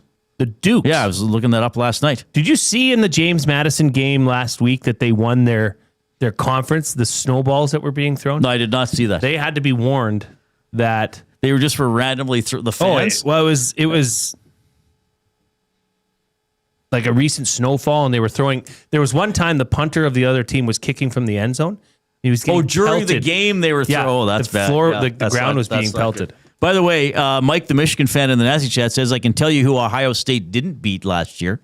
They did not beat Michigan. That's true. Yeah, let's just not talk about Michigan right now. By the way, if you're in the Nazi chat, I've been doing something on the side in the Nazi chat. Ask me a trivia question about movie or sports. Now, you have to know the answer yourself because there's a good chance I'm going to get it wrong. So at me in the Nazi chat, and then I'll at you with my answer, and then you at me back telling me if I'm right or wrong. Also, our off-topic, we should throw this out again before you give me your question. The off-topic topic for William Huff, if your household appliances could talk, which one would complain the most? I said toaster. Oh, these are appliances, so you can't say your toilet. What did you say, your vacuum? Yes. And what did Coop say again? Or did he agree with vacuum? He liked vacuum, yeah. Okay, this isn't... Well, let's finish 12 days of 12 months do the of other trivia question first? Okay. Which NHL team had the best January in terms of points percentage? January of 2025. Okay. Now, I'll ask you this because there was several teams that had strong Januaries, but one of them was slightly better. I'm going to say the Washington Capitals. Once again, I'm not as dumb as I look. Nobody can be that dumb. Good. Yes. Nobody could be that dumb. Nobody can be that dumb. Yeah, pretty good. 9-1-4, 786 points percentage. 4 teams had the second best record. They tied in terms of points percentage. Okay, let me guess. What were the other 4 teams? Jets? Nope. No, that's wrong. Not Jets. Jets is wrong. Oilers. It's going to be hard. Kings. Wrong. Okay, who else was good last year? Panthers. Wrong. Lightning. Wrong. Canadians. Wrong. Senators. Wrong. Leafs. Wrong. I've named almost half the league. Blues. Blues. Wrong. Okay. One is Stars. One is going to be here soon. Wings. The Detroit Red Wings. So I've got Washington had the best January. Oilers and Detroit were 2 of 4 teams tied for second best. Yep. Carolina. Wrong. Rangers. Wrong. Close. Islanders. Oh, Devils. Wrong. Wild. Wrong. Think Georgia Tech. Nashville. But just think of the team name of Georgia Tech. Georgia Tech is, I can't remember, the Yellow Jackets. The Columbus Blue Jackets. Oh, wow. There you go. I didn't expect you to. That's a good one. I didn't expect you to remember that, but that's pretty impressive January. So Oilers were 10-3-1. Detroit was 10-3-1. New York Islanders 9-3. Okay. Columbus also 10-3-1. That's a good flashback. Well, the Capitals were good last year. They were hot. They were really good. What are the they are leading their division by a point ahead of Carolina. Washington. I didn't think Washington would be that strong again. No, I don't think 8-1-1 in their last 10. Did either of us have them out of the East? We might have both had them missing the playoffs. I think we did. Or did we have them in lower down? I don't know. I think we both had them missing. You saved everything. We're not going to look till the end of the year. Well, you have your sheet of paper. Not on me. No, but somewhere. How well? Oh, yeah, I have it somewhere. Speaking of trivia for you, the 2005 Academy Award for Best Actor in a Leading Role. Oh, 2005. Somebody texted this in? No, I'm asking. Was it Adrian Brody for The Pianist? It was not. Okay, 2005. What made you think of this year? I don't know. You just looked it up. I just looked it up. It wasn't Daniel Day-Lewis. It was not. What else was around there? Clooney? No. Do you want to know the nominees? Yes. The losers? The losers? Clint Eastwood, Johnny Depp, Leonardo DiCaprio, and Don Cheadle were the other nominees. Okay, so Eastwood was in $1 Million Baby. Sorry, who else? Johnny Depp was that for one of the Pirates movies? No. Depp for, what was he in that year? Finding Neverland. Okay, I never saw that. DiCaprio? For The Aviator? And Cheadle for... No, it wasn't Crash. Was it Crash? No. Hotel. I never saw it. Hotel Rwanda. So who won Best Actor that year? I've totally drawn a blank. Man, this is frustrating. So that was $1 Million Baby won Best Picture. Best Actor was a great actor and also a very accomplished singer as an actor. Oh, was it Jamie Foxx for Ray? There you go. But $1 Million Baby won Best Picture, did it not? I believe.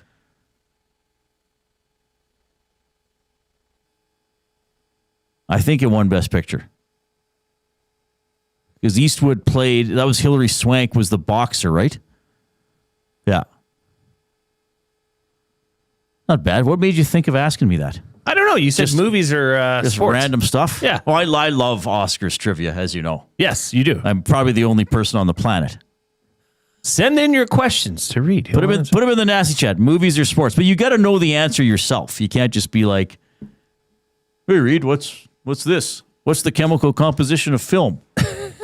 Off-topic topic for William Huff. If household appliances could talk, which one would complain the most? This comes in from Poop Stains. Dishwasher. I'm a no-rinse guy. Oh, you got to rinse them, don't you? Random text that came in from Mark in the Park. Mike Evans, if he's active and stays healthy for the remaining 4 weeks, can he get 860 yards to save his 1,000-yard consecutive season streak? I'm selling. I'm going to sell. I'm going to sell. I'm going to sell on that one.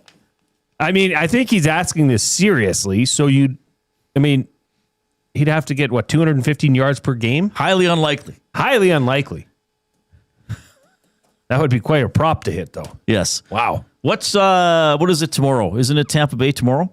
And Atlanta? We got to do Atlanta, Tampa Bay tomorrow. I'll have to update our stats tomorrow, and we'll do drafts. That's a big game. Colts Seahawks on Sunday? Well, he's not playing, is he? I don't know. I mean, Rivers we're talking about. The injury reports obviously aren't finalized for these teams, but did you see the clip from the presser he did today? No. I mean, it sounds like a guy who's going to be suiting up to play. And he's like, well, if a door opens and you don't run through it, it's like, and he even said, I know there are risks. Like he knows he could get broken. Completely broken. Now, here's a fun fact. Shane Steichen from the Indianapolis Colts, coach. Yep. Phillip Rivers is the coach of his son's high school team. Big school. Okay. Big boy football. They run the same offense as the Indianapolis Colts. Okay. Phil Rivers. Guess who Phillip Rivers has been talking to week on, week on? Shane Steichen. Oh, the dad. No, the coach of the Indianapolis Colts. Yeah, that's what I mean. Yeah, has been talking to the head coach. So Rivers coaches the exact same offense. Steichen's son? No, he coaches his own son. He coaches his own son he uses in the high, but uses offense. the same offense. So he knows the offense in and out. But that's different than no. He did play in the NFL. That would be that'd be crazy if he went in there and beat the Seahawks, wouldn't it? Oh, wow! All right, it's 5:40. Keep your questions coming in. You can text 780-218-9999. The afternoon inbox presented by River Cree Resort and Casino, home of Tap 25 Restaurant. $18.99 prime rib special, available 7 days a week, except show nights from 11:30 in the morning to 11 at night. That's available for dine-in and takeout. We got words of the day before we wrap it up.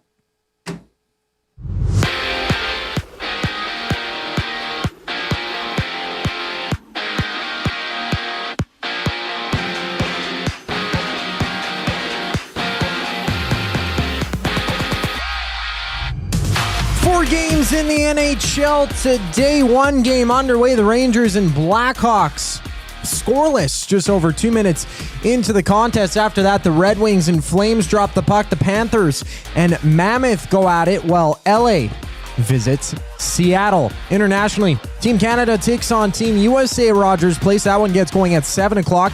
And in college football, the Michigan Wolverines have fired coach Sharon Moore after finding evidence of an inappropriate relationship with a staff member. Around the NFL, the Buccaneers have activated Mike Evans off the injured reserve.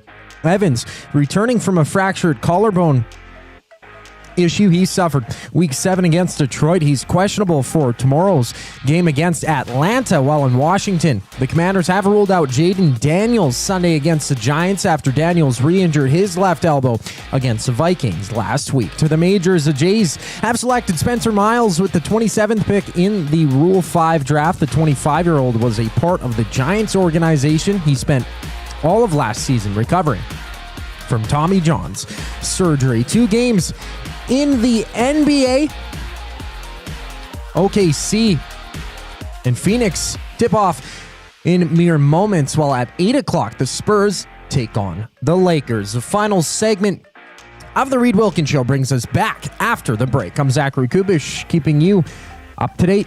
Our subs are freshly toasted, stacked high, and crafted to satisfy. Each sub is piled high with premium meats, melty cheese, and toasted to perfection. Firehouse Subs brings bold flavor to every bite, all served on a freshly toasted roll. But we're not just feeding Edmonton, we're fueling it. Dig into the brisket hat trick, piled with slow-smoked brisket and melty cheese. Or go to the Firehouse Subs fan favorite, the Hook and Ladder. Made to order with smoked turkey, honey ham, and Monterey Jack cheese on a perfectly toasted roll. With 15 Firehouse Sub locations across Edmonton and the greater area, it's easy to grab a hot and hearty sub close to home. Firehouse Subs. Hot, hearty, made to satisfy.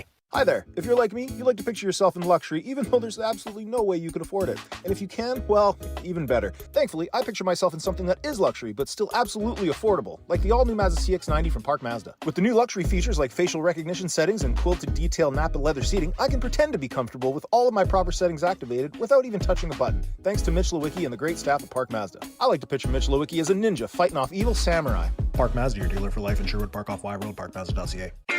Your brand deserves more than just a whisper, it deserves a buzz. At the Hive Product Marketing, they specialize in promotional products that bring the buzz. From eye-catching giveaways to unforgettable keepsakes, they got the perfect products to make your brand stand out and get noticed. Visit the Hive Product Marketing and let them create the buzz your business deserves. The Hive Product Marketing, the official merch partner of Edmonton Sports Talk. Visit them online at thehiveproductmarketing.com. Looking for a winning strategy for your retirement? Contact me, Joaquin Gage at K4 Financial, where expertise meets dedication. I will always look for a careful approach to your retirement, ensuring your financial future is secure. From tailored strategies to clear, actionable advice, I'm here to guide you every step of the way. Don't leave your future to chance. Get in touch with me, Joaquin Gage, today at k4financial.ca or email joaquin.gage@k4financial.ca to start planning for a brighter future and a more secure retirement.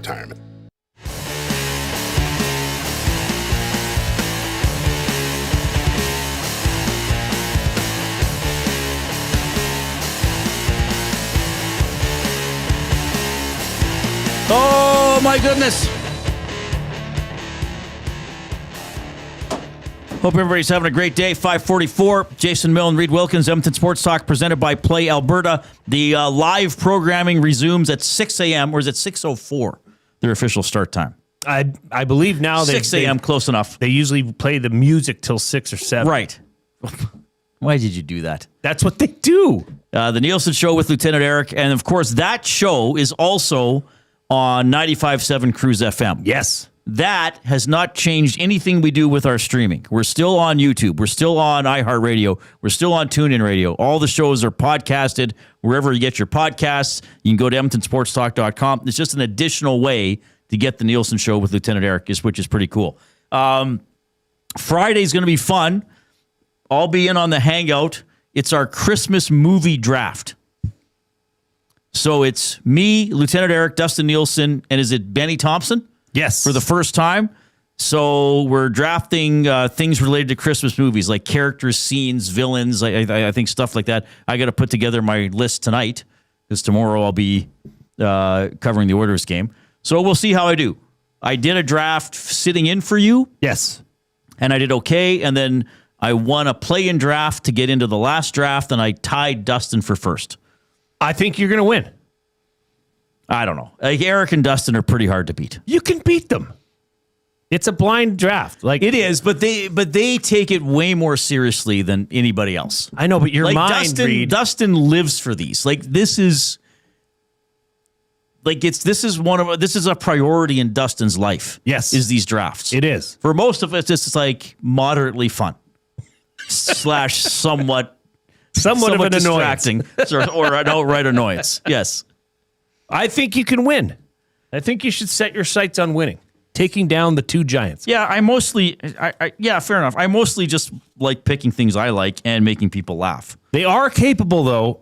Well, Dustin in particular is capable of overthinking things. Really? Yes. Now, you should, I would try to get into the minds of them and throw them off. Well, how am I going to do that? Huh? You're the Jedi guy. Oh, true. I mean, there's anybody that can do it, it's you. You didn't want to pick that person. I don't want to pick that person. No, it's going to be fun. I'm looking forward to watching it. Matt Hyman says, what actor did I once see at Earl's in the early 2000s?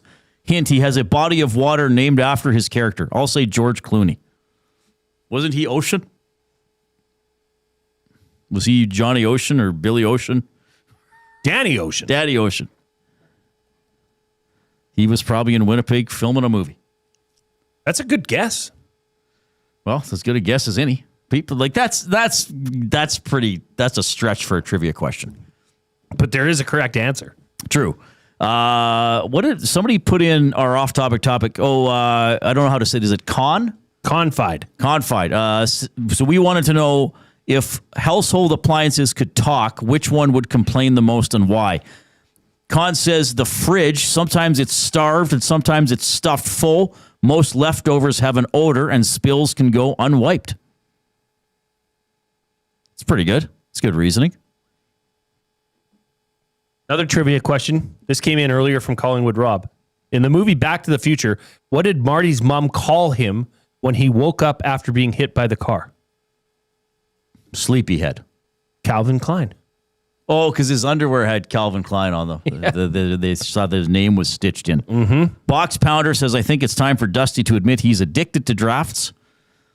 Matt says, Winnipeg isn't big enough for Clooney, but he won't give me the right answer. Oh, it was James Vanderbeek. What body of water is named after his character? I don't know. What was his character on Varsity Blues? I don't know. I don't know. Oh. Was that what he's been in other stuff? Yeah, but that would be his biggest one. I mean, he was... Was he in one of those, like... Dawson Creek. Dawson Creek? Was that what he was in? Yeah. What was the other one? Party of Five? Wasn't that when it was the kids? All the kids that lost their parents or something like that? Well, I don't think John Moxon? That's not a body of water. Yeah, Matthew Hyman might just be trolling us.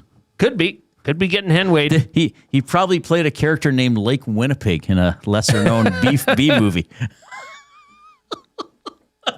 That'd be hilarious. Okay, time for Words of the Day, presented by the Edmonton Public Library. Check out their Cooking for a Cause program. This is a great team-building activity for groups who would like to learn how to create elevated dishes or set up a fun cooking challenge. It's fully customized. You can pick what food to cook, what to drink, and what the atmosphere is going to be. Go to the Edmonton Public Library website, epl.ca. Look for Cooking for a Cause. Look for some of the other great stuff they have going on there.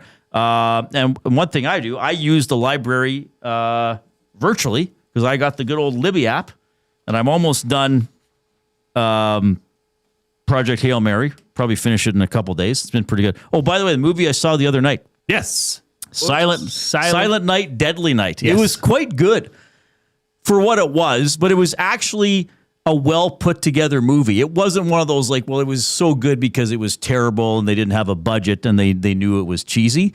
It actually had kind of a good story. It wasn't overly gory, though there was gore and obviously horror stuff. Mm-hmm. The acting was pretty good. Matthew Modine's daughter was in it. Huh. It was fun. It was like a fun Christmas horror movie. And it was like a remake of a movie from the 80s. So how many Reid Wilkins eyeballs out of 5 would you give it? Oh, like 3 out of 5. Like, which for that is pretty good.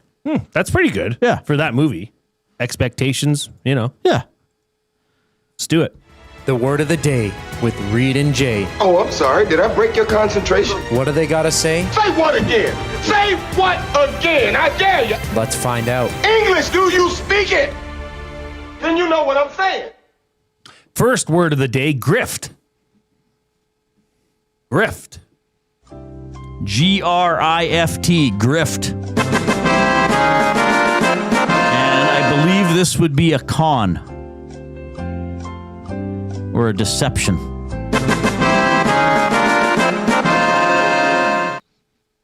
To grift is to use dishonest tricks to illegally take money or property.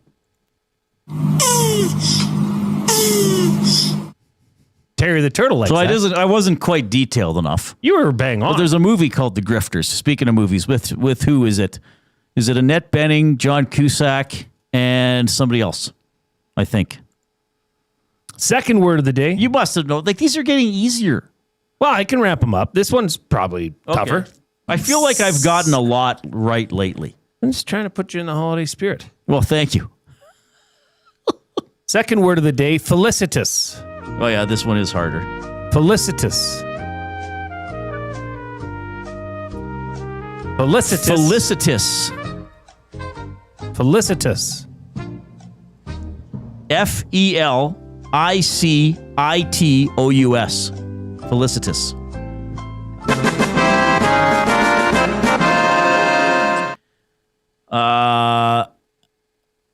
And I believe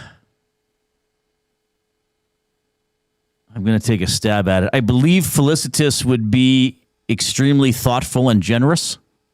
Oh, close-ish. Okay.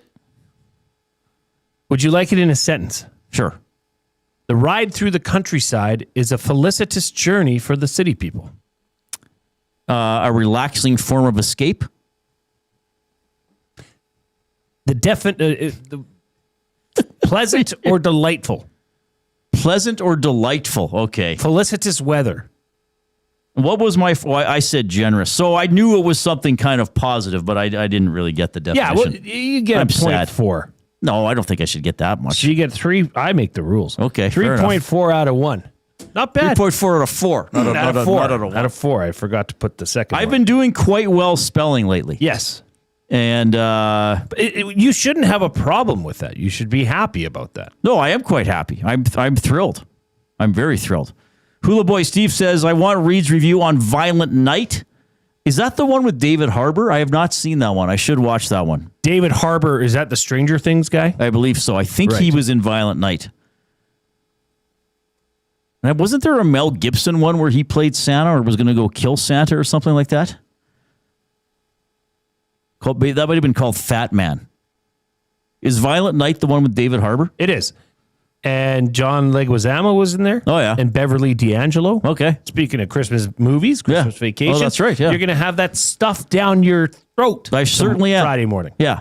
Again, I think even people who really love Christmas Vacation don't love it as much as Dustin Nielsen. Okay, here's what I think his love of that film is unhealthy. Here's what we do. Come up with, and put Christmas Vacation on it. Come up with your top 5 Christmas movies. Yeah. And throw it in. Make that one of the 5. And we'll put it on the YouTube chat tomorrow. Which of these is your top Christmas movie? Okay. We can see what the people say. For me, I love Christmas Vacation, sure. But I mean, there's Elf, there's Home Alone. I think Elf is a great movie. Right? Home Alone's up you there. got Will Ferrell at the height of his powers. James Caan. Fantastic. Funny stuff. Funny scenes. The guy from, what was that? Peter Dinklage from Game of Thrones? Bob Newhart from Newhart? From Newhart.